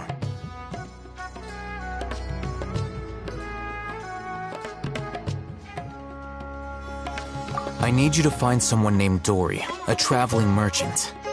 Unlike the peddlers who hawk inferior knowledge capsules, she often has quality goods in stock. Some say that as long as there is profit to be made, there is nothing she won't dare to sell. She's guarded against people from the Academia because most of her wares don't comply with Academia regulations. I think she blacklisted me. I met with her informant, but it soon became clear that they had no intention of letting me get any further. Become one of Dory's customers and earn her trust. This is my condition for further collaboration. Why do you want us to meet with her? Until you complete this task, you don't have question privileges. Fine. So how do we go about doing this? You two are outlanders who haven't been here for long, so Dory should view you as safe clients. I'll give you the informant's address and their contact password. Beyond the password, though, I have no way of knowing what other tricks she might have up her sleeve. You'll have to improvise. This is kind of nerve-wracking. The true challenge begins after you meet her. She has a keen nose for Mora and a shrewd eye for wares, and she only likes customers who she deems to have good taste. I'll prepare some funds for you. Buy her highest quality wares and earn her approval. But we only just saw a knowledge capsule for the first time. We don't know how to tell which ones are good and which ones are bad. Is that something we can learn quickly? That's true. Have you two heard of elemental sight? Oh, that's a surprise. Guess I'll have to hold you in higher regard. Anyway, that ability should resolve your issue.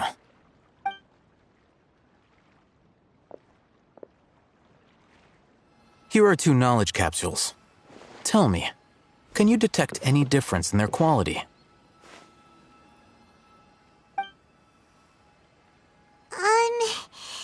They look the same to Paimon. Try inspecting them with elemental sight. How'd it go? Did you see anything?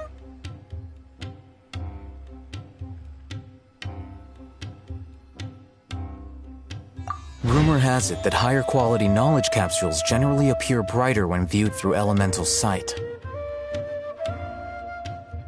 That's because knowledge originates from Irminsul, the root of Dendro power itself. The more powerful the knowledge, the richer it is in Dendro energy.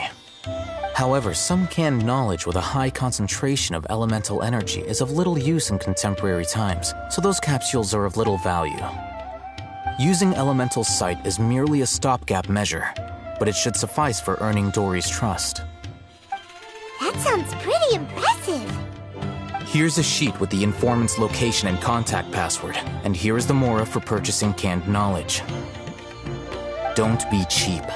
You'll need to spend to catch Dory's eye. If there's any Mora left over, just keep it. Oh, and be sure to exercise some caution. There have been Matra present in Port Ormos lately. Your efforts will be for naught if they catch you. Matra?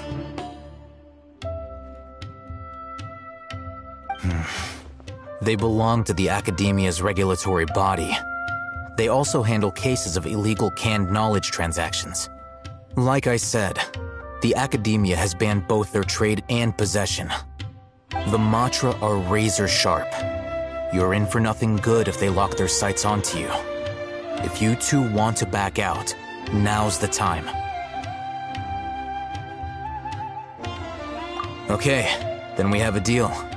If you succeed in your dealings with Dory, come find me at the Wikela Funduk. We'll have an open discussion then. Looking at what Al-Haytham wrote, Dory's informant is a traitor near Old Ormos. Let's follow these instructions and try to get in contact with him.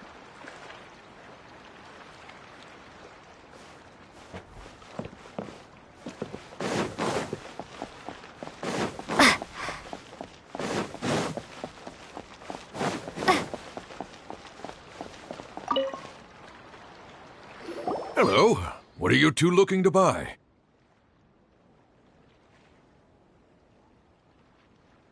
Wait, are you sure you're remembering that right?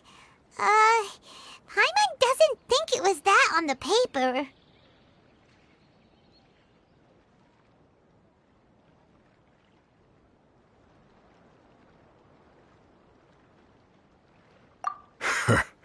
What a unique palate.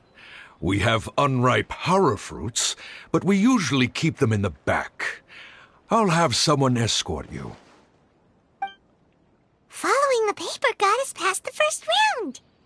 Ronak, these two want to buy unripe hara fruits.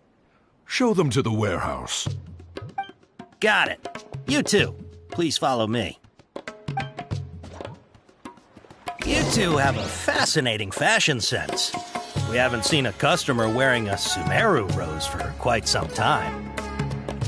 Hold on. Let me think. Sumeru rose means common merch. No, look again. We're obviously wearing morning flowers. Ah, my mistake. I do apologize. Whew. That pop quiz sure was scary. The warehouse is up ahead. Please follow me.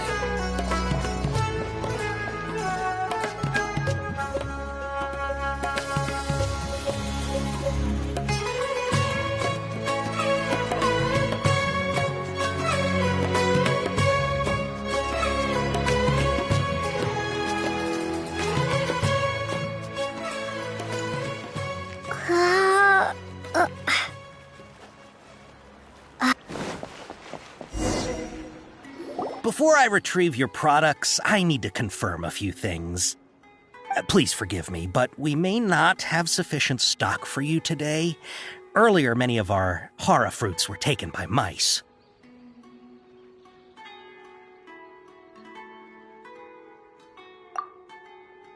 Hold on. That's not right. Taken by mice means they sold out. I'm sorry. But as things currently stand, we won't be able to fulfill your order. He's cautious of us.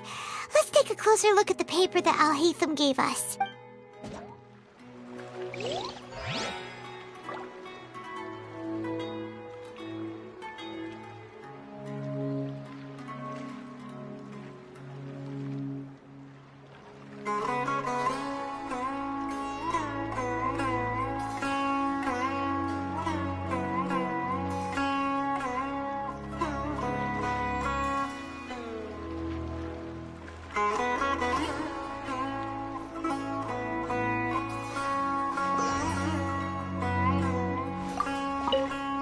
Before I retrieve your products, I need to confirm a few things.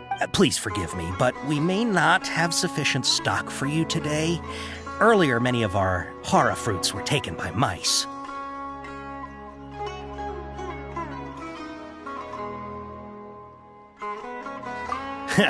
Thanks. If better goods come in, you'll be the first to know. You look like you have some skill. Why don't I pick out some fruits that'll make you dizzy?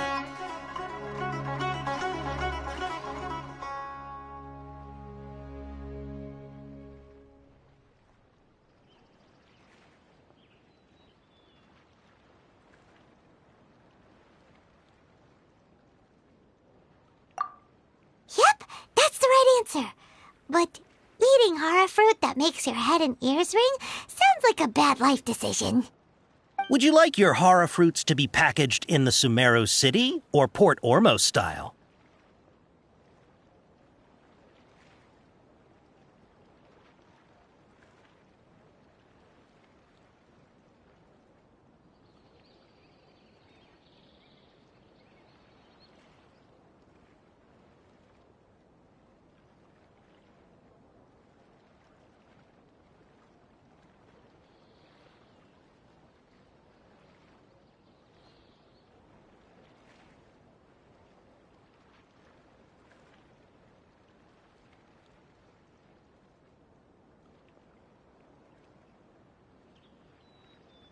I'm guessing that you're going for a more traditional packaging since this is your first time here. Wait a sec. Sumeru City style means we're only buying a few things. He won't take us to see Dory if we do that. I'm sorry, but as... He's cautious of us. Let's take a... Before I retrieve your products, I need to confirm a few things. Please forgive me, but we may not have sufficient stock for you today. Earlier, many of our hara fruits were taken by mice. Thanks. If better goods come in, you'll be the first to know. You look like you have some skill. Why don't I pick out some fruits that'll make you dizzy? No, that's not it. The paper said that heat stroke is the answer to erudition. Ugh, eating something that causes heat stroke sounds horrifying. I'm sorry, but as things currently stand... He's cautious of us. Let's take a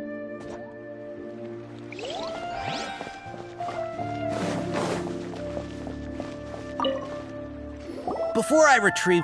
Please forgive me, but we may not have sufficient stock for you today. Earlier, many of our hara fruits were taken by mice.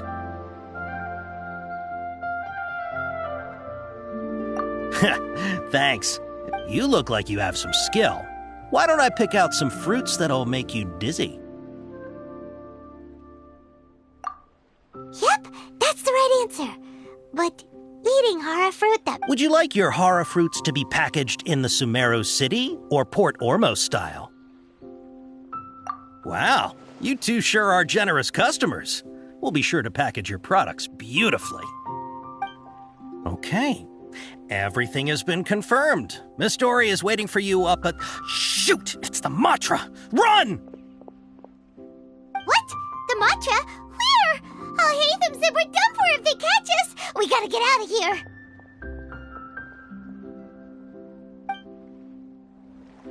We don't know this area, so let's follow that informant.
Thank you so much. Here is your compensation as promised. We hope to see you at Akara Crafts again. We'll offer both of you very generous discounts in the future.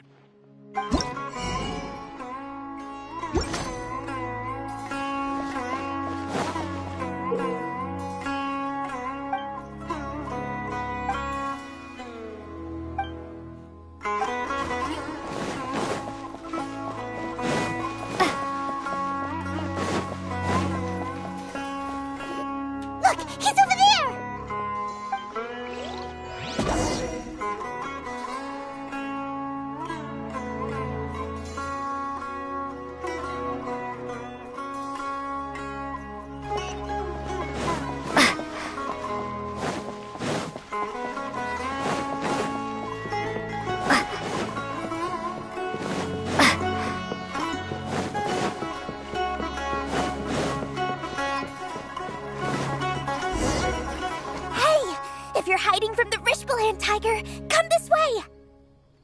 Another password! Huh? Oh, that voice came from behind the building on the right! Here, over here. You can stop running now.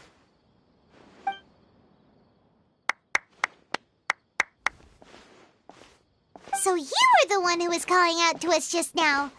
But, are we definitely gonna be safe here? These two good customers wish to buy some horror fruit, Miss Dory. And if there's nothing else, I'll just excuse myself. Oh, very good. Thank you. Huh? Wait, you're Dory? Paimon sure thought you'd look a whole lot scarier. Hey, what are you trying to say, Princess Pea-Brain? I can be scary enough when I need to be, believe you me.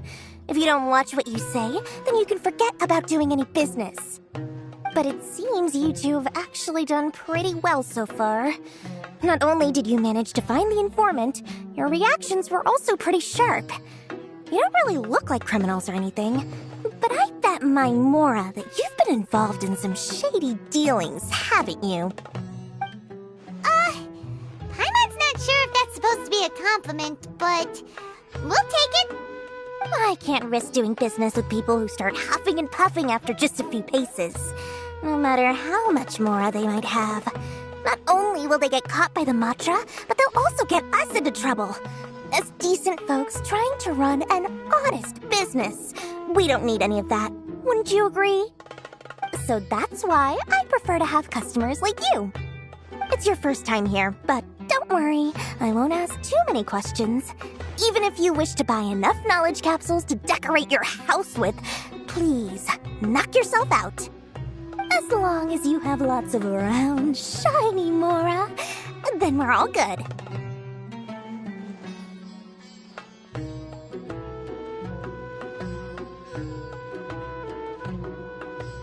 Ah, yes, of course. Go ahead. Help yourselves. Voila! Wow, she has a trove of canned knowledge. Whew. She'd probably be in serious trouble if the Matra caught her with all this. What kind of products do you seek, my dear customers? Don't worry, I'm not interested in your reasons for buying. I can, however, offer some suggestions. Take this one, for example. An analysis of the sociological ideology and dialectics of the Hilichurls. Only 3 people in all of Tevat have ever studied it, making it extremely rare. It's on sale now for 350,000 Mora. Yeesh, who would want to be an expert in that topic? Or how about the architectural styles and construction methods of Tevat in the early Archon War period? With this one, you can become an expert in historic architecture preservation and find an excellent, well-paying job in nearly any nation. Ooh, now this sounds like it could be useful. 2 million Mora, and it's yours. No discounts. Whoa! That's a lot of Mora! Of course, you are free to pick whatever your heart's desire. The contents and price of each knowledge capsule are indicated in small text on the body of each one, down at the bottom. Alright, let's try the method that Alhaitham mentioned.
You've really got a good head on your shoulders, and quite the eye for quality.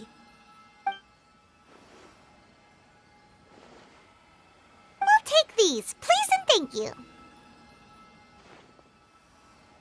My oh my, you are blessed with a taste for both the exquisite and the extravagant. Customers like you are a rare breed. 1 in 100. No, 1 in 1,000 even. Listen, I have a special offer for you two. If you spend just 100,000 more, you can pick any knowledge capsule of your choice up to a value of 1 million mora. Say what now? Hey, did you hear that? Spend another 100K and we get a capsule worth a whole million!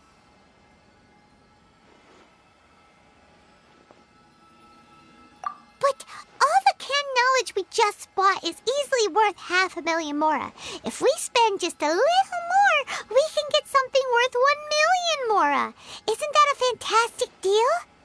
Think about it. We've gone to all this trouble to get this canned knowledge. And so far, everything we bought belongs to Alhaitham. Aren't you even the least bit curious about how this whole canned knowledge thing works? We're talking instant knowledge here. Don't you want to try it yourself?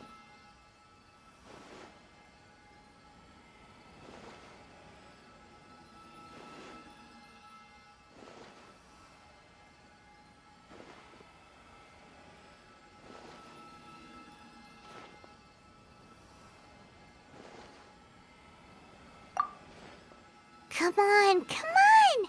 We still have around 100,000 of Alhaitham's mora left, so let's put it to good use by finding something useful for you. Ahem, you've got a deal, Dory! We'd like to spend an extra 100,000 mora. Excellent! Then please, select from this fine collection of canned knowledge over here. Hold on a second. Paimon thought we could choose whatever we wanted. Why can't we choose the ones from over there? Oh, but my dear customer, the knowledge capsules over here are worth 1 million mora each. I'm sure discerning customers like yourselves will be able to find something to your liking. Please, take your time. Uh-oh, Paimon has a bad feeling about this. Let's use Elemental Sight again to check these.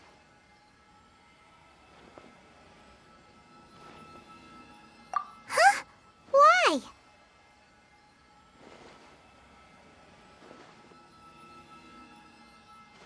Hey, we're getting a capsule worth 1,000,000 Mora here. Don't be such a party pooper. Well, anyway, the Mora's already been spent, so let's at least try to find something useful. Let Paimon take a look here. An introduction to traditional Sumeru brewing techniques, the art of growing spices, an overview of ancient runes. Oh, how about this one? Sword Fighting Techniques 8. Not sure we'd ever find volumes 1 through 7, but at least this knowledge should be useful, right? Let's go with this one.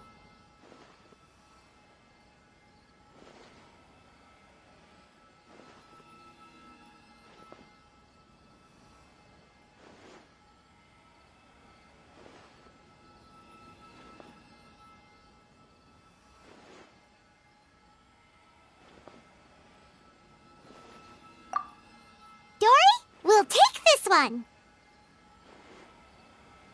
All right, very good. I'm expecting some new goods in the next couple days, so be sure to check back again soon. Whether it's canned knowledge or anything else you need, bring your Mora to Dory and doors will open. Our dealings with Dory went smoothly enough. Let's head to Wakala Funduk and meet up with Alhaitham. Hopefully now he'll finally tell us about what the Academia lost.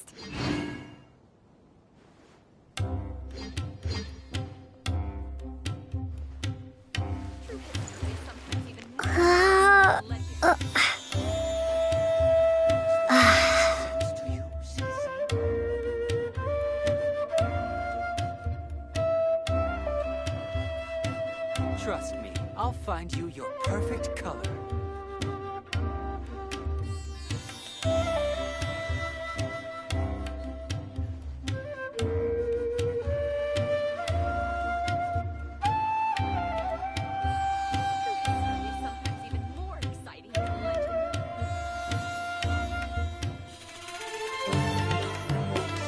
Trust me, I'll find you your perfect color.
Ha, you two made it.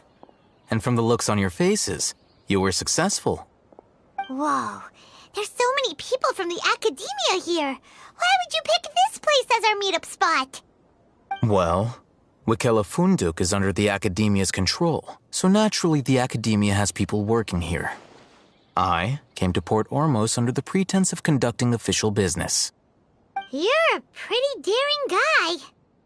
Relax. No one here is interested in anything we say, and the Matcha won't come here. Okay now, tell me how your encounter with Dory went. Okay, we did what you asked. So, can you tell us about the knowledge capsule that the Academia lost now? Before that, I have to ask, why are you two so intent on tracking it down? You don't... Yeah, she just wants to meet the God of Wisdom and ask her about something important.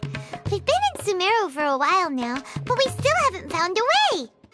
When we heard that the Academia had lost something that might be related to the gods, we came here in case it turned out to be our lucky break.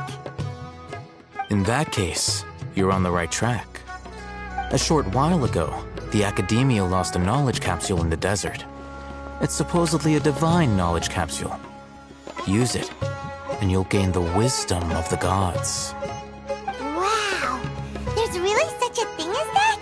Hey, if we find it, do you think we could learn how to meet the Dendro Archon? Ooh, or even how to find your brother? I highly doubt it has any mystical properties, but it does indeed exist. And it's right here, in Port Ormos. So, where exactly? That's what we need to find out next.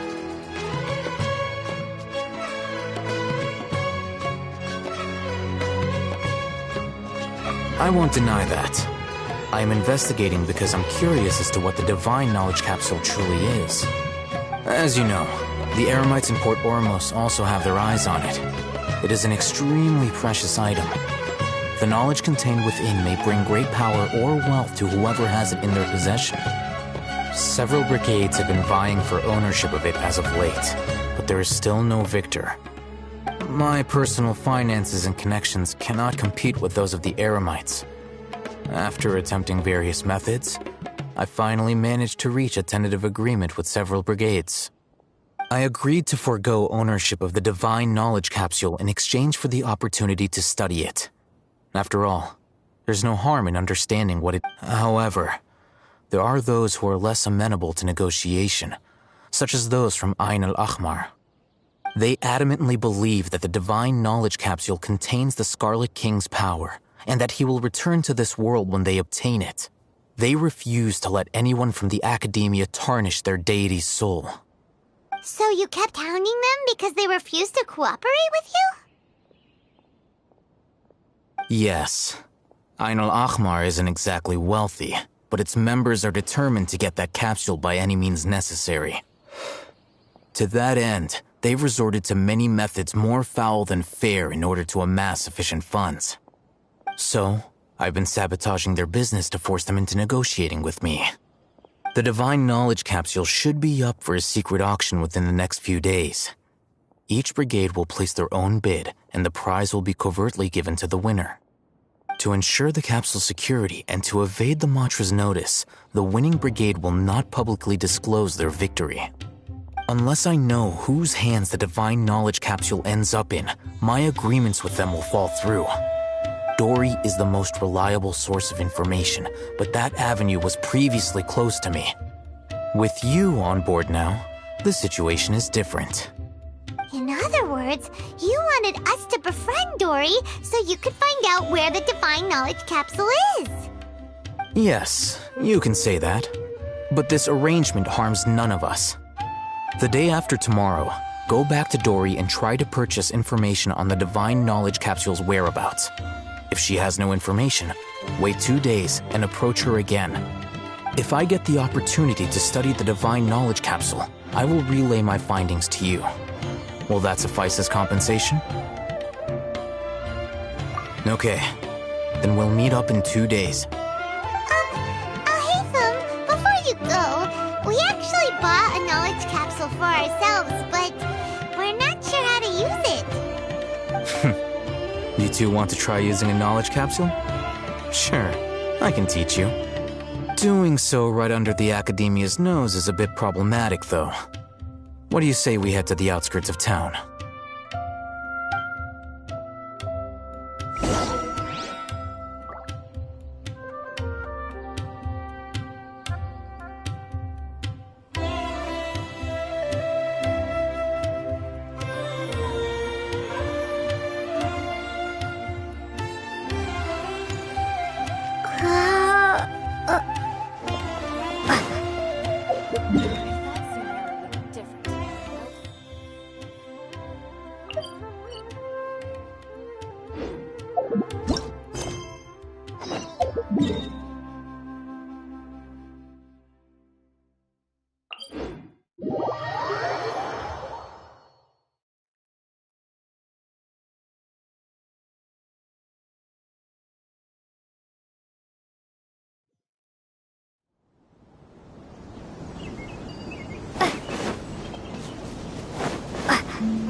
Alright, this place works.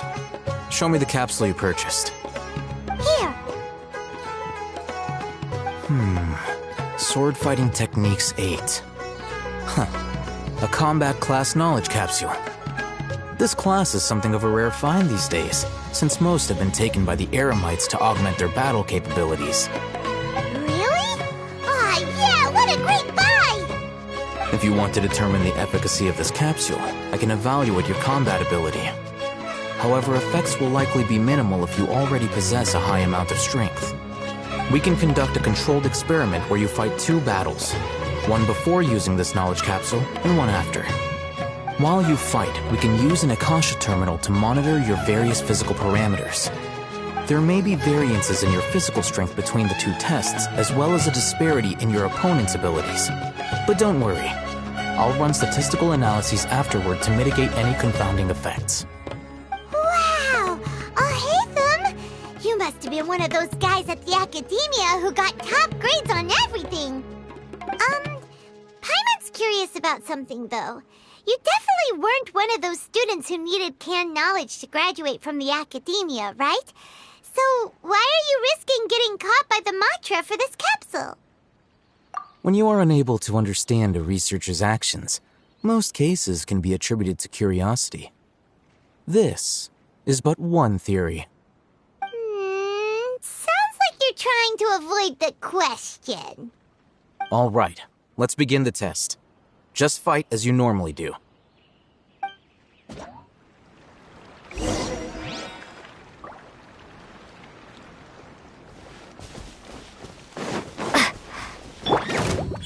Emerge. Go! Rest and rebuild!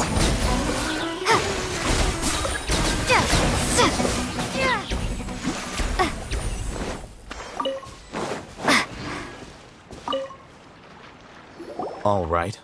I'll link your Akasha terminal to record data. The next step is to use this knowledge capsule. Hold it in your hand. I'll help you establish a connection with it so you can activate its power.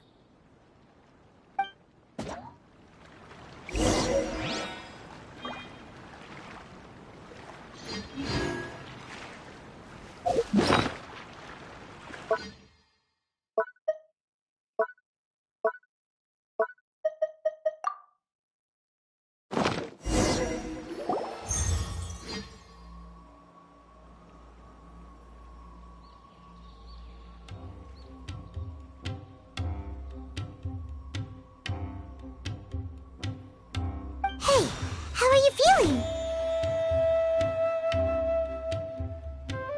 You mean that it worked? All right. Time for round 2. Fight with the same composure as before.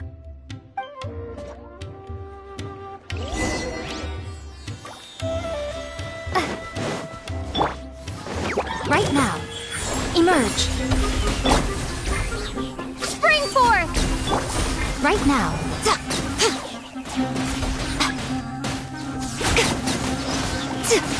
Emerge.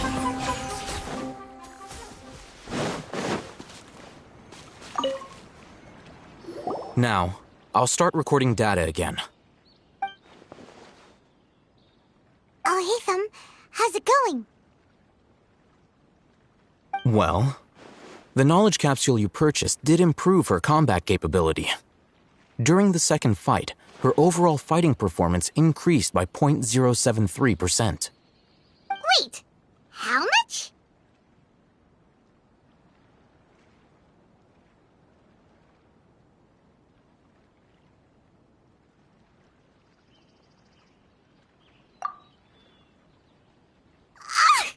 Dory's such a jerk! She totally scammed us! 1 million Mora? This thing isn't worth a tenth of that amount!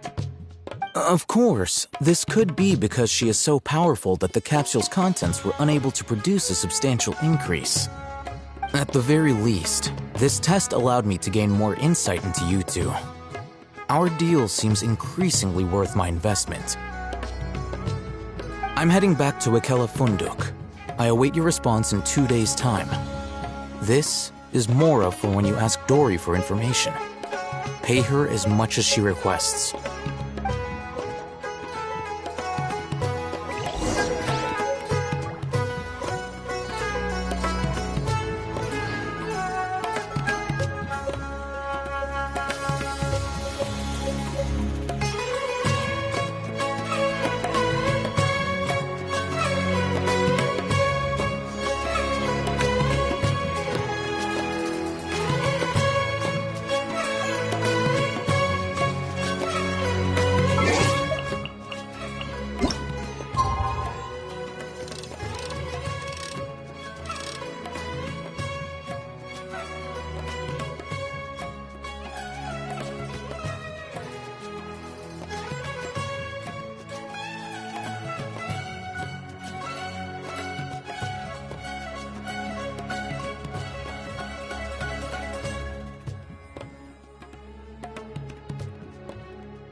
Most humans could have the entirety of their fleeting lives chronicled in but a few short lines.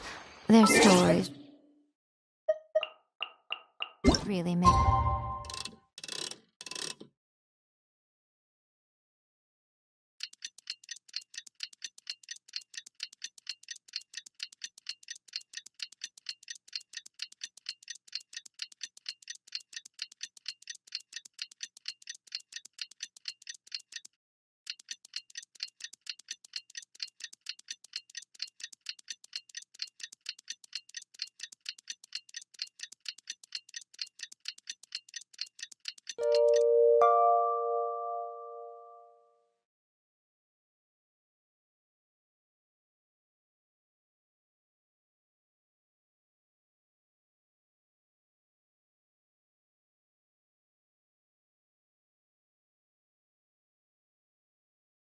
terribly dull reading.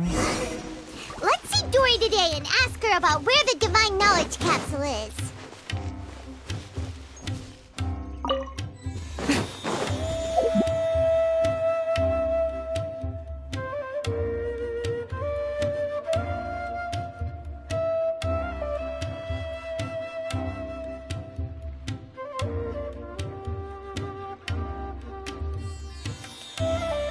Personally, I think the idea of things staying the same forever is quite beautiful. But alas, that is simply not the way the world works.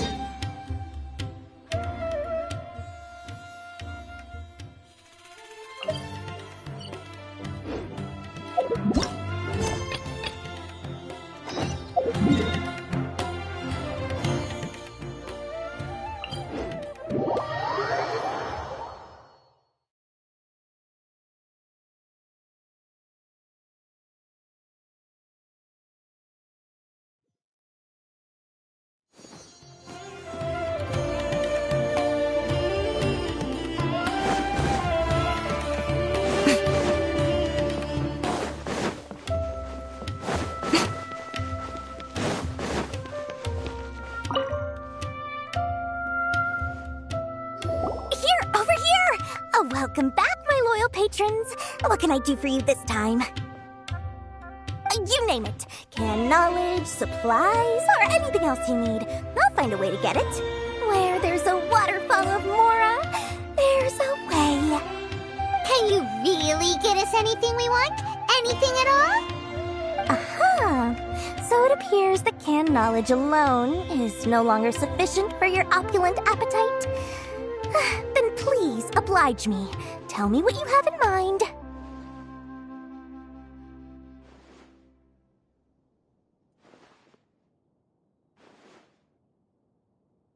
Oh! I knew customers with pockets as deep as yours would undoubtedly crave something more profound than ordinary canned knowledge. But you know, that kind of information isn't going to be cheap. After all, I had to work really hard to weasel my way into the auction site. Not to mention that if anyone found out that I was the leaker, I would be in big, big trouble. But how can we be sure your information is accurate? Paimon's curious how you just happen to have this kind of info the moment we need it. Because to me, anything of value is what I consider to be my supply. Therefore, I must always be aware of what's hot on the market in order to secure more sales. As for the information's authenticity, well, you've no need to worry about that. I used a camera to take a picture of the transaction. That way, no one can dispute it.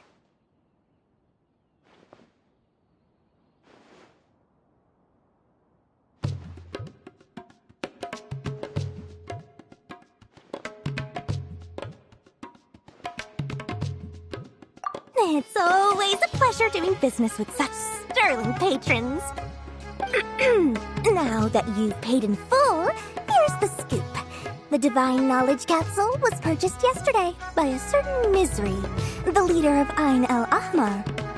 Ain el-Ahmar? You mean the Eremites who worship the Scarlet King? Ah, so you're already familiar with them. The group has done everything in their power to obtain the Divine Knowledge Capsule. After all, they believe it contains the power of the Scarlet King. That Divine Knowledge Capsule is unlike any other canned knowledge I've seen before. It was glowing bright red. The capsule is clearly visible in the picture I took. You can look for yourself. Thanks for the info, Dory. Please, it's my pleasure. It's all thanks to discerning customers such as yourselves that my efforts yesterday were not in vain. Please, don't hesitate to contact me if you ever need anything else in the future. Mora for Dory opens doors. Well, we figured out where the Divine Knowledge Capsule is. Turns out, it ended up in the hands of Ain el-Ahmar. Let's head back and talk to Al-Haytham.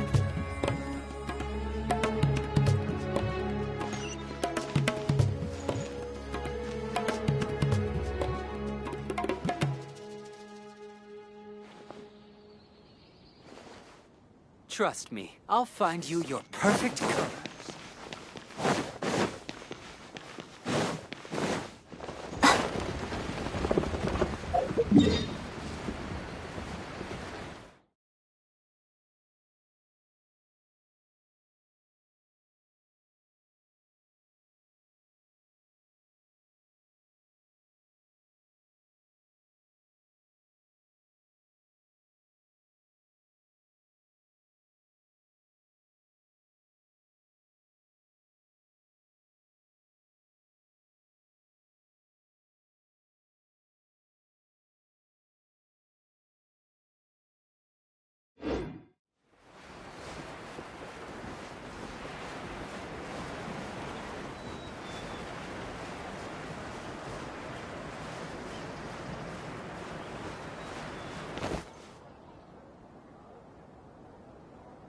Anyone that makes lots of money, huh?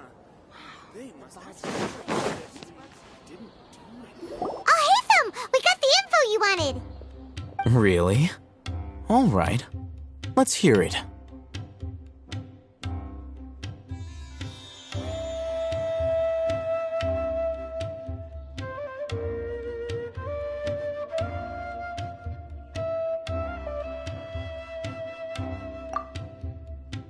even gave us evidence to verify the intel. Have a look. Huh, look at that. Clear as day. It must have taken some guts just to infiltrate the scene of the Eremites' transaction. But then to get close enough to take a picture like this. Bold move, Dory. Very bold move. All right. The person in this picture is indeed Misery, the leader of Ain al-Ahmar. And the glowing red capsule he's holding appears to be the Divine Knowledge capsule. In which case, if we play our cards right, when we confront them next week, we should be able to force them to show their hand. At first, Paimon didn't get why you were provoking these Ain al-Ahmar guys. But now, it sort of makes sense. Everything's playing right into your hands. After we defeat them, we can finally have a serious talk with their boss and get them to lend us the Divine Knowledge capsule. Thank you for your time and efforts. Take a few days off while I make some preparations. Let's meet up again on the afternoon of the arranged date, 3 o'clock sharp.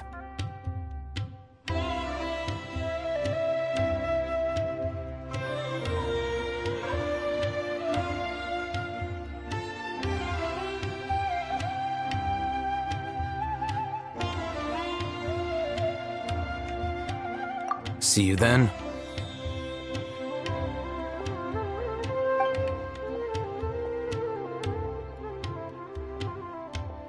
Oh, Hatham sure is taking his time. Where could he be?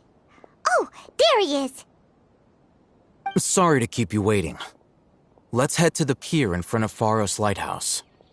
Yep, let's go.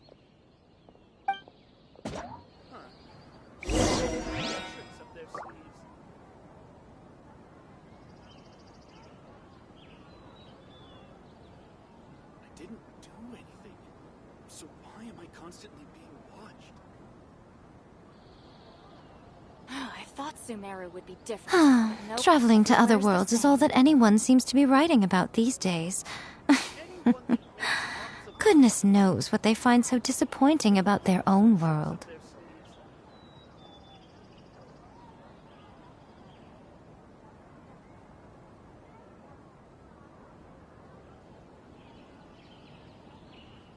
I thought Sumeru would be different, but nope, everywhere's the same.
Hatham.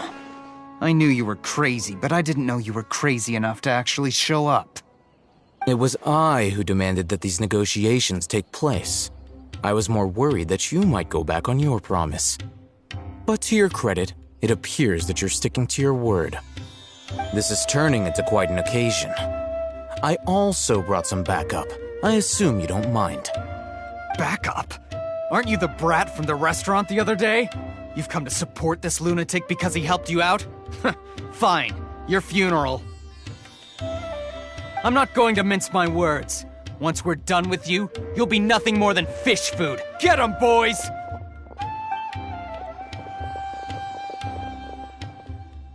Uh-oh, here they come. Good luck, you two.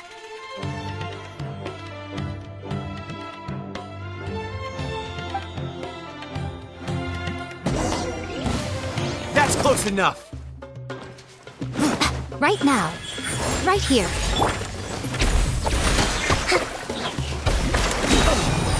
Just like we rehearsed. Right now. Emerge. A sight to behold. Right here. Right now.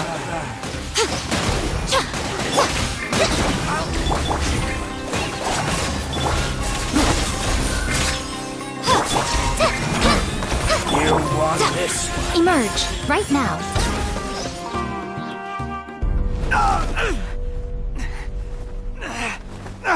Academia scum!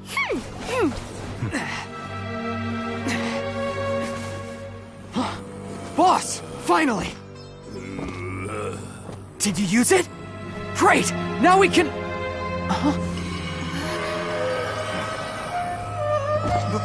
Boss? Boss!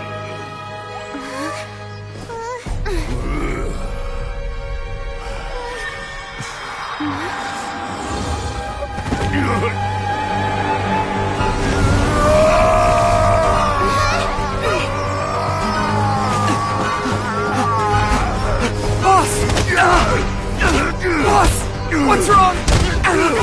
What happened to him?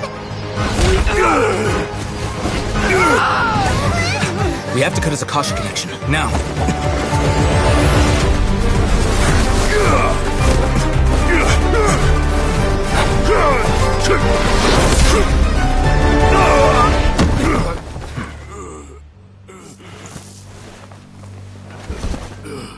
Target acquired. Arrest him.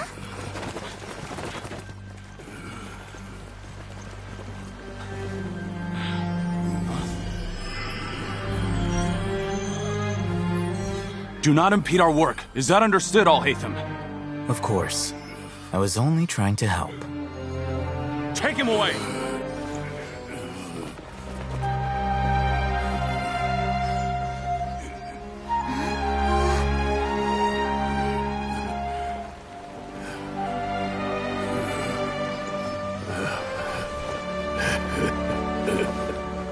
World, forget me.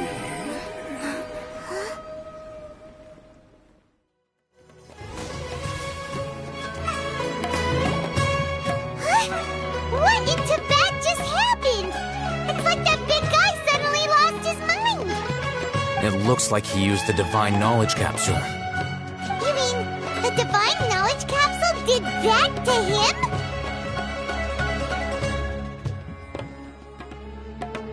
Oh, yeah. You mean how some researchers go insane after getting knowledge from Irminsul? I've heard of numerous incidents of researchers in Satyavada life going insane. The state that man is now in suggests that this is a similar situation. This Divine Knowledge Capsule does appear to be linked to the gods, but beyond that, it doesn't seem anything like the rumors suggest. Possessing it doesn't grant you divine wisdom or power. Did you hear what he said? World, forget me. What could that possibly mean?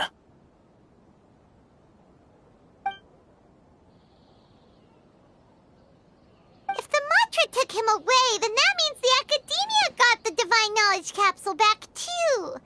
What a shame. We were so close. Still, Paimon didn't expect the Divine Knowledge Capsule would be so dangerous. Imagine if we tried to open it. Oh, who knows what would have happened to us? As things stand, there is no reason for me to remain in Port Ormos. I believe our collaboration has also reached its end. Oh, we were so busy trying to find the Divine Knowledge Capsule that Paimon forgot to ask you something. Since you're a member of the Academia, do you have any idea how we can go about meeting Lesser Lord Kusanali? Truthfully, I don't. Lesser Lord Kusanali appears to exist outside of Sumeru's entire administration. Most of the time, you wouldn't know she exists at all. Moreover, since the Academia possesses the Akasha, a symbol of our deity's wisdom, scholars have no reason to desire to make contact with the deity herself anyway. Everything about Lesser Lord Kusanali is such a mystery! I'm heading back to the Academia. How about you two? It's almost the day of the Sub-Zero's festival. Maybe we should head back too. We've been rushed off our feet over the past few days, so maybe a little rest and relaxation will do us good.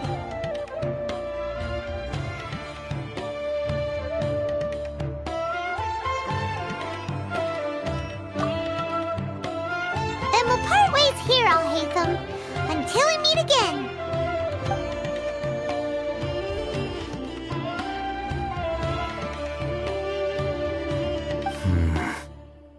Now, do I deal with this thing first? Or should I produce the report that the higher-ups require?